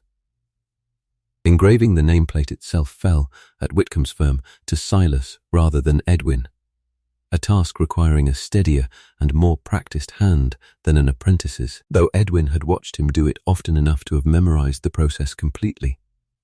A thin metal plate held firm in a small vise, while Silas worked a fine graving tool through brass, or, for the cheapest commissions, blackened tin, cutting a name, an age, and a date that would, for the wealthier families at least, sit visible on a coffin lid for a single afternoon's viewing before disappearing forever behind a churchyard's turned earth or a family vault's sealed door. A skilled piece of craftsmanship built, in the most literal sense, to be seen exactly once. Edwin's own contribution to the Pruitt coffin that week was considerably less glamorous, hours spent planing and fitting the oak case itself, Work that left fine curls of pale wood shavings across the workshop floor and a faint ache through both forearms by the day's end. The ordinary physical cost of a craft that, unlike the chemistry down the hall, at least asked nothing of his lungs or his skin beyond honest fatigue. Julian Litton's research into English coffin furnishing, already referenced earlier in connection with lead work, traces this entire graded system in considerable detail, and his central observation applies as cleanly to a plain elm box as to a soldered lead shell, that a Victorian coffin was never simply a container. It was a legible object, its wood, its handles, and its nameplate all communicating, to anyone who understood the code, exactly what a family had spent, and, by extension, exactly what a family was. A grammar of status that operated in death with precisely the same fluency Judith Flanders and others have documented in a household's linen, its dress, and its table. The parish coffin and the Pruitt family's oak case performed, underneath all of that grading, exactly the same function. They simply performed it in entirely different dialects of the same language. There is a particular kind of clarity in watching a single trade produce, within the same week and very often within the same pair of hands, both the cheapest object its economy allowed and the most expensive, planing rough elm for a parish contract on a Tuesday morning, and fitting solid brass to polished oak on a Wednesday afternoon, the identical basic craft. Wood joined to wood, stretched across a price range wide enough to separate a family's final, visible statement of who they had been from a stranger's unmarked grave with, almost nothing shared between them beyond the plain fact that both, eventually, held a body. There is one more room in this story worth entering before we step back from Whitcomb and Sons entirely, and it is the one room in the entire building that no client ever saw as anything other than perfectly composed, the front office papered in its tasteful, subdued green, where Josiah Whitcomb himself, rather than Silas or Edwin, actually conducted the greater part of the firm's real business. Most people assume, reasonably enough, that arranging a funeral was a fundamentally practical transaction, a family stating what was needed and an undertaker supplying it at a fair, more or less fixed price. The reality, as anyone who has read a period household's surviving funeral accounts can attest, involved considerably more persuasion than that picture allows for. Whitcomb kept a printed price list behind his office desk, a graduated catalogue running from the plainest parish contract coffin through to the full arrangement a family like the Pruitts eventually purchased. And his particular skill, the skill that had built his business over 3 decades from a single hired cart into a firm respected across several parishes, lay not in the printed prices themselves, but in how he guided a grieving family through them. A widow sitting across that desk within hours of her husband's death, exhausted, frequently in genuine shock, made decisions in that room that would determine several pounds of expenditure inside a conversation lasting perhaps 20 minutes. And Whitcomb had long since perfected a manner, gentle, unhurried, faintly reproachful of anything that might look insufficient, that steered those decisions with real reliability toward the upper end of his own catalogue. He never once, in Edwin's hearing, told a client what to choose. He simply asked, at each stage, whether they felt their father, their husband, their child deserved anything less than the very best the family could manage.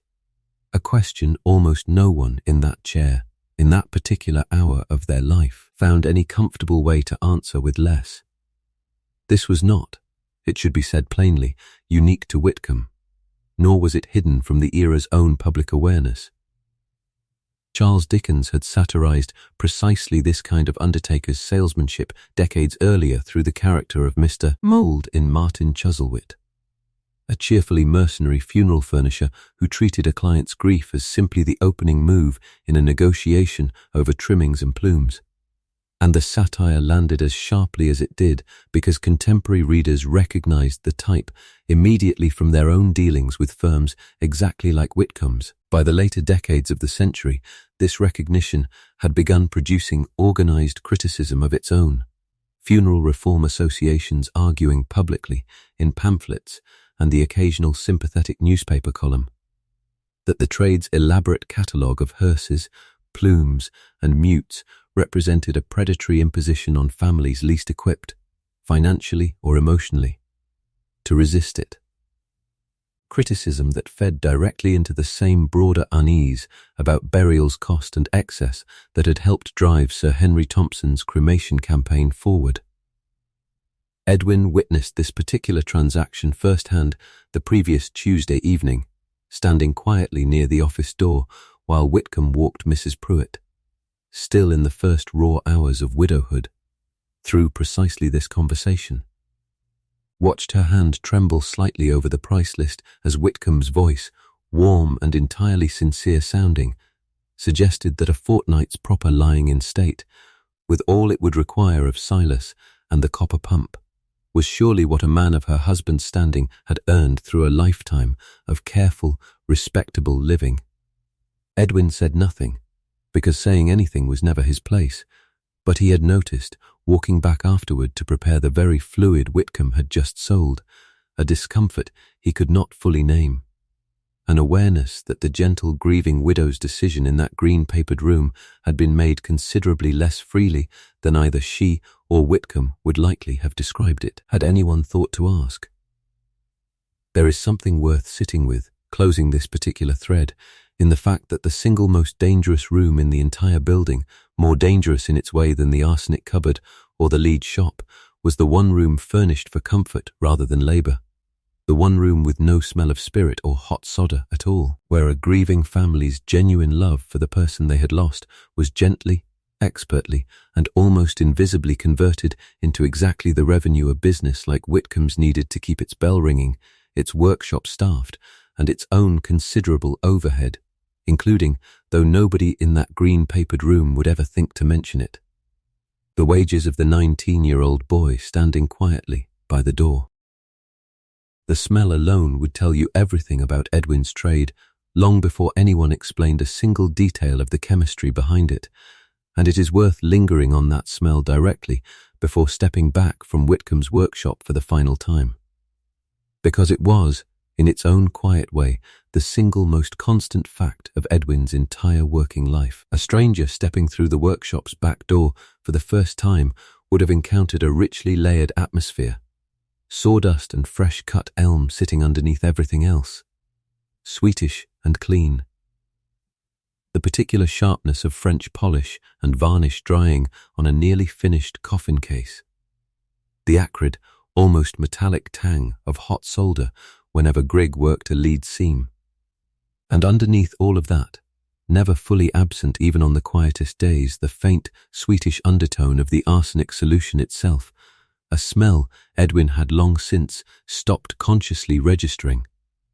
And underneath that again, on the days a fresh morning order came in, the particular dry, slightly acrid smell of crepe fresh off the bolt.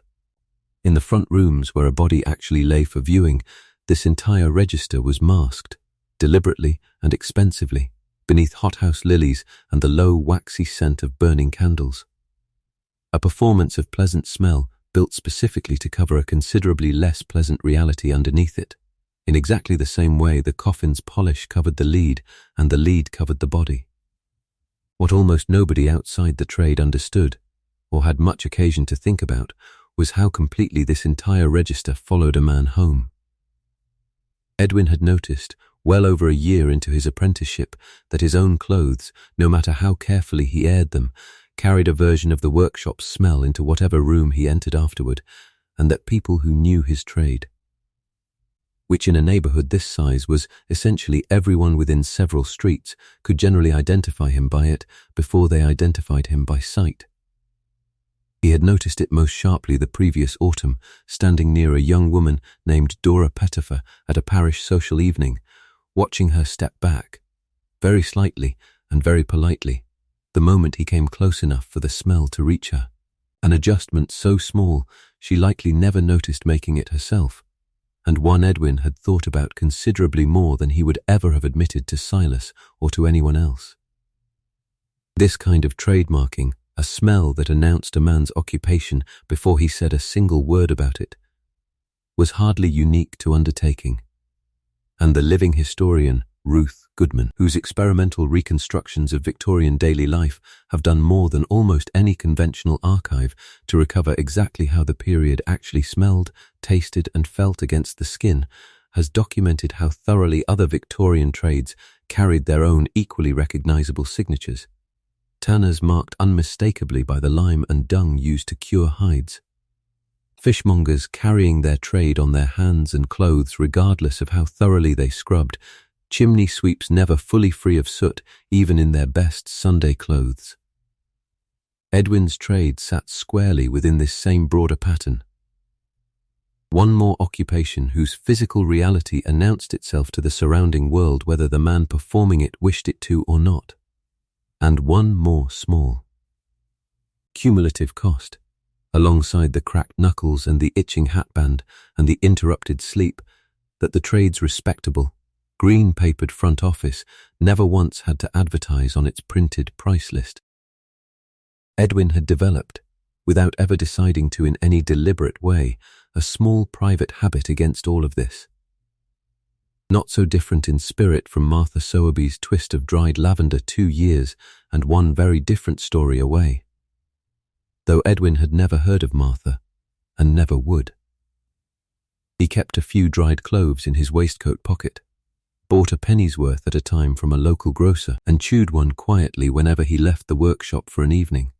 A small, private attempt to carry something other than the trade out into the ordinary world with him. An attempt that worked only partially, and that he continued anyway, because a partial victory over the smell of his own working life still felt, to a 19-year-old boy who had otherwise made his peace with nearly everything else this trade required of him, considerably better than no victory at all.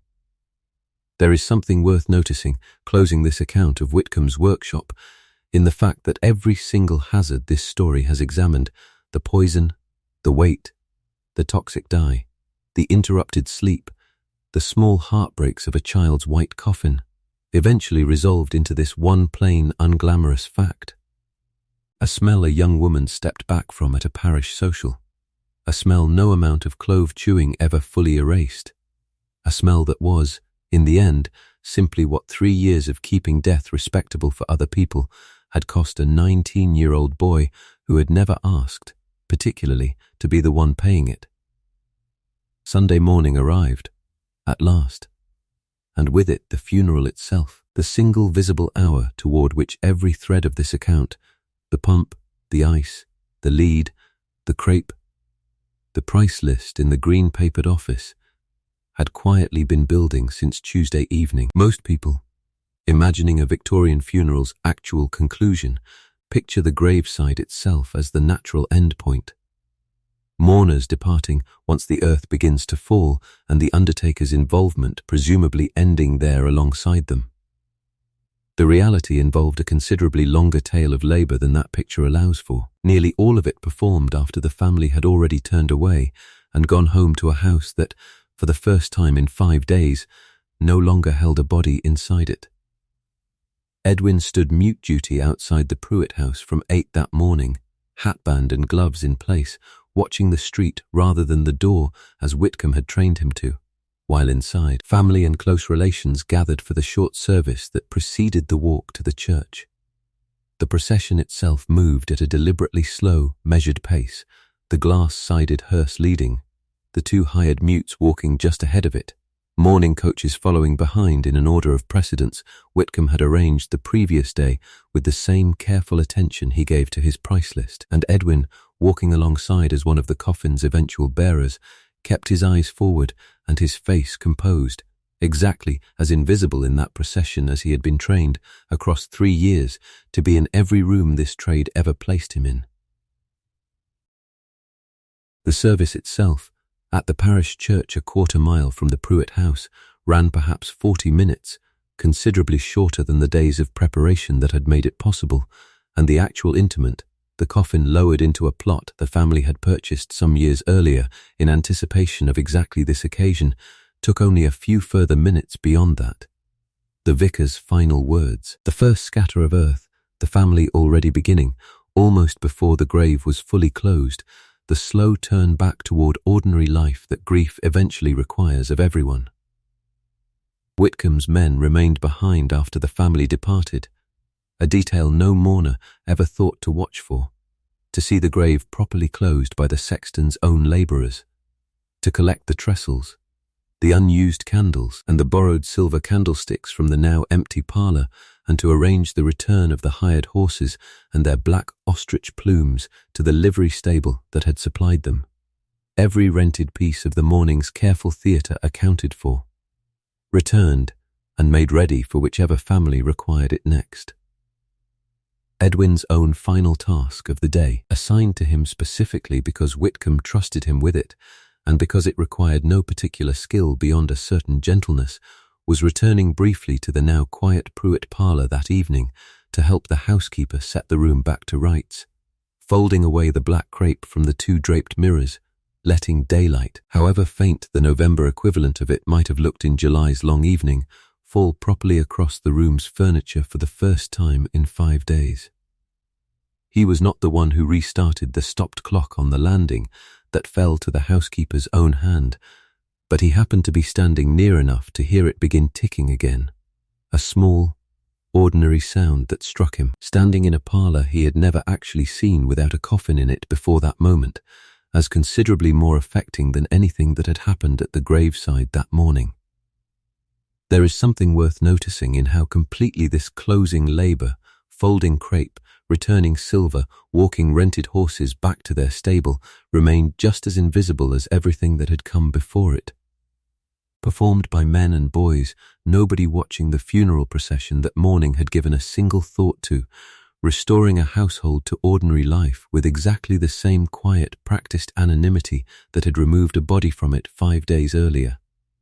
The Pruitt family would remember, for years afterward, the dignity of that Sunday morning, the glass hearse, the solemn mutes, the tasteful, unhurried service. They would very likely never think, not once, about the boy who had filled a copper pump on a Tuesday evening, stood silent outside their door on a Sunday morning, and folded away their morning crape that same evening while their restarted clock, ticking again at last, filled a parlour finally, quietly, returning to itself. Step back now from the workshop, from the green-papered office, from the parlour with its restarted clock, and a handful of patterns emerge clearly enough that they are worth naming directly, because they explain considerably more than any single chapter of this account could manage on its own. The first pattern is simply this. Every peaceful death this story has described, the Pruitt family's calm, waxen-faced father lying in state for a fortnight, was the visible product of dangerous, difficult, and almost entirely concealed labour performed by people the grieving family barely registered as present. Silas Rook's steady hand on a copper pump. Mrs. Tovey's unhurried competence washing and dressing a body long before any undertaker arrived. Edwin's own aching forearms carrying a child's coffin, hauling ice up a tenement stairwell, planing oak until fine pale shavings covered a workshop floor. None of this labour was hidden by accident.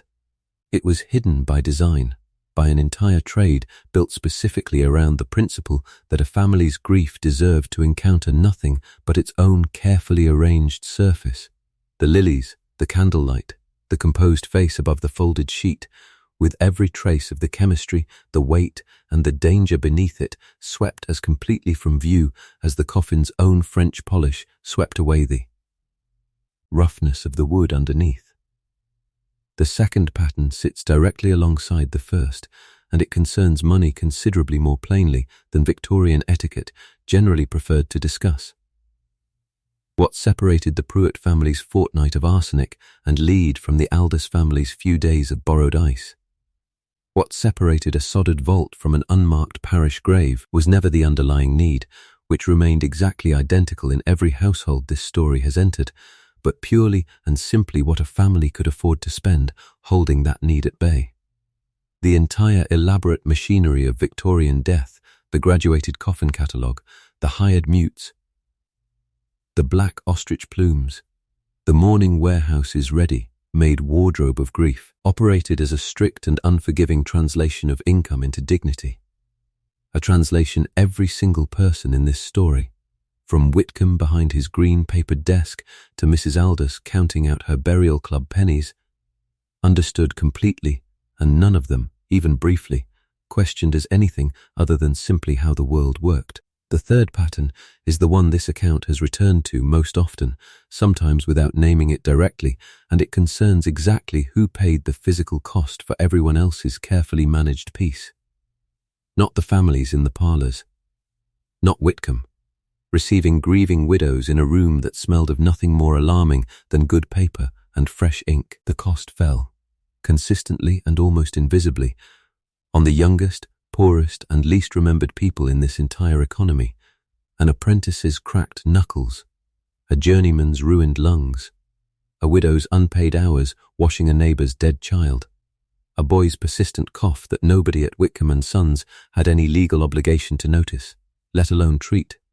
The historians whose work has guided this account: Julian Lytton on the trade's material culture, James Horton on arsenic's quiet saturation of ordinary Victorian life, Julie Marie Strange and Anna Davin on the burdens working-class households carried largely unrecorded, converge on exactly this same observation from entirely different directions.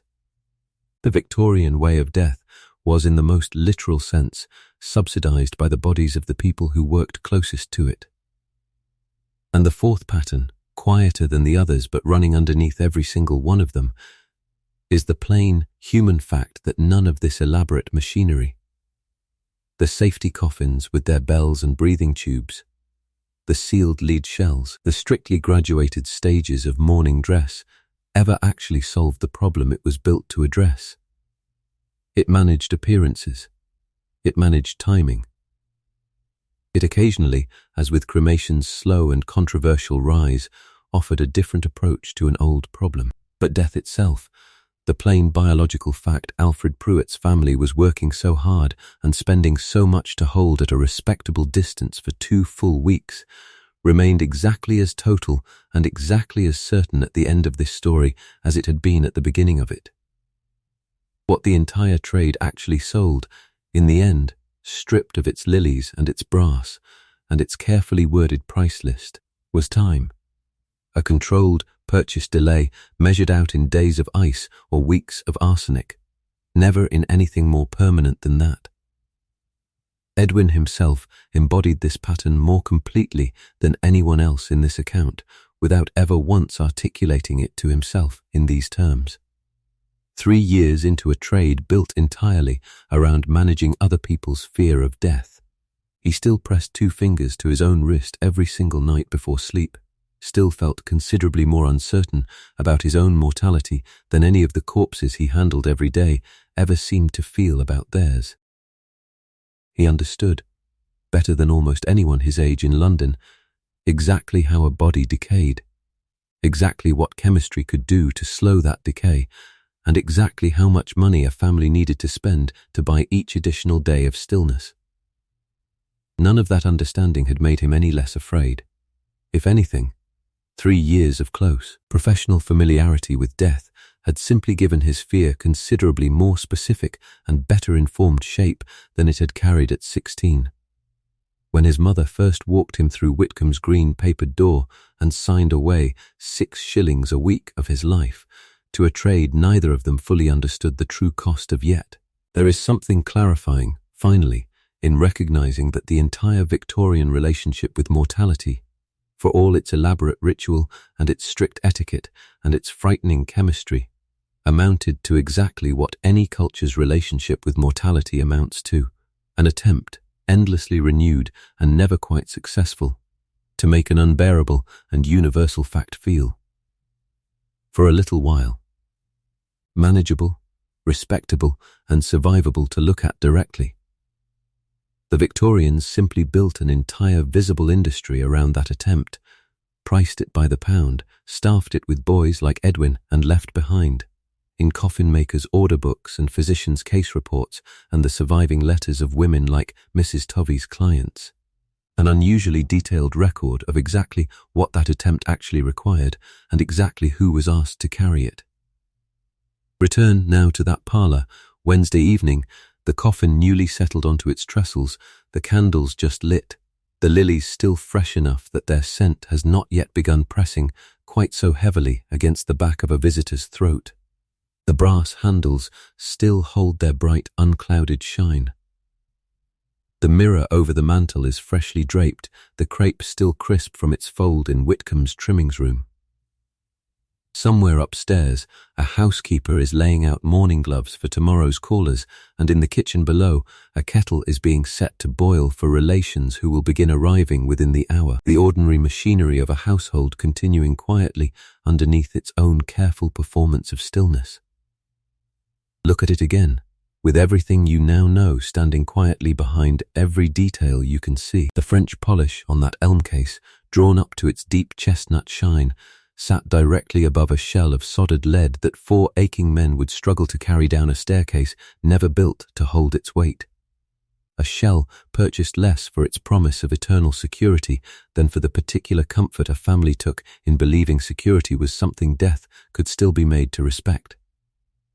The waxen, faintly rested colour across Alfred Pruitt's jaw and temples, the colour every visiting relation would spend the coming days quietly admiring, arrived by way of a copper hand pump and a fluid strong enough to kill several grown men.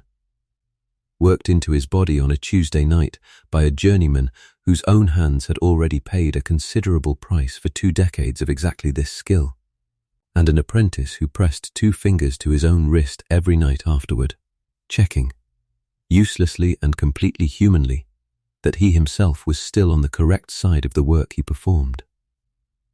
The black crepe draped over both mirrors and the identical crepe in the hatbands of the 2 mutes who would stand outside this door on Sunday morning carried inside its own dark fibres a measurable trace of arsenic, absorbed slowly through the very skin of everyone who wore it. Mourning itself rendered, in the most literal chemical sense, a slow and largely unacknowledged hazard. You are looking, in other words, at a room built with extraordinary skill to show you nothing at all of what actually produced it, not the ice that had, in a considerably poorer tenement 2 streets away, done the same essential work for the Aldous family at a fraction of the cost and a fraction of the ceremony. Not the small white coffin, dressed in white rather than black, that Edwin had carried under one arm to a boilermaker's grieving wife the same week he filled the Pruitt family's copper pump, not the price list behind Whitcomb's green-papered desk, nor the quiet, expert persuasion that had guided a shocked and exhausted widow toward exactly the arrangement that room now displayed so beautifully. Not the sexton's men closing the grave after the family had already turned for home, nor the housekeeper's hand restarting a stopped clock at 11 minutes past 4 that same Sunday evening, nor a 19-year-old boy folding away crepe from a mirror he had never once seen uncovered. Alfred Pruitt's family looked at that parlour and saw dignity, love, and the correct, respectable performance of a grief they felt. They were not wrong to see those things. The love was real. The grief was real. What the room hid from them was never the sincerity of their own feeling, only the extraordinary, dangerous, and almost entirely uncredited machinery required to let that feeling be expressed in exactly the shape their era had taught them to expect. A shape built, chapter by chapter, out of poison, weight, toxic dye, borrowed ice, a price list, and the quiet, unglamorous endurance of people whose names appear nowhere on any headstone this story has described. Edwin Marsh is not a fictional exaggeration built to shock you.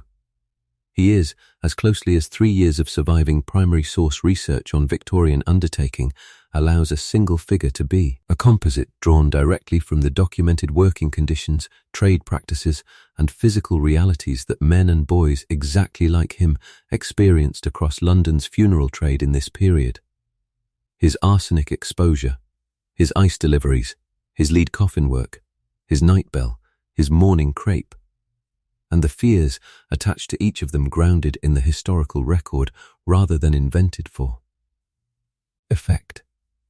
He is not remarkable within his own era. That is precisely the point of telling his story at all. Thousands of boys very much like him spent the 1880s doing exactly this work, in exactly this danger, for exactly this modest a wage, so that families across London could keep believing, sincerely and without any need to examine the belief too closely, that death, properly managed and properly paid for, could still be made to look like something other than what it actually was. It is worth asking, honestly and without any easy answer, waiting on the other side of the question, how an entire society managed to live inside mortality this constant without being crushed flat beneath it. A city where a boilermaker's family could lose a daughter, not yet 3. Where roughly 1 child in every 4 or 5 never saw a 5th birthday. Where a burial club subscription was as ordinary a weekly expense as bread or coal. The Victorians did not solve this problem, because it has never been a problem with a solution. What they built instead, chapter by chapter across this account, was a structure, elaborate, expensive, strictly graded by income, and considerably more dangerous to produce than anyone standing inside a finished parlour ever had reason to suspect. That let each individual death be met with enough ritual, enough visible care, and enough carefully rehearsed composure that a family could walk through the worst week of its life without entirely losing its footing. The crepe, the mutes, the lilies, the stopped and restarted clock, none of it changed the underlying fact of loss. It gave that loss a shape a person could hold, a sequence of days with a beginning and an end, a role to perform when performing anything at all felt otherwise impossible. There is a kind of dignity in that, whatever the cost turned out to be for the boys and women who built the shape rather than the families who were merely, briefly, permitted to stand inside it. He is resilient, in his own quiet, unremarked way, resourceful with his cloves and his lavender-scented counterpart of a habit, and considerably more exhausted than his composed, invisible manner at a graveside would ever let a grieving family see. He goes home that Sunday evening, if a storeroom above a workshop can be called home, to a narrow cot among stacked coffin lids and bolts of black cloth. And before he sleeps, exactly as he has every single night for longer than he could now accurately count, he presses 2 fingers to the inside of his own wrist and waits, patiently, in the dark, for his own pulse to answer him. It does. It always has. Somewhere across London that same night, a restarted clock ticks quietly on a landing, marking ordinary time again in a house that spent 5 days pretending time itself had stopped. And in a narrow room above a Clerkenwell workshop, a boy who spends his days making death look peaceful for people who will never know his name finally, carefully, allows himself to believe the evidence of his own hand, and closes his eyes.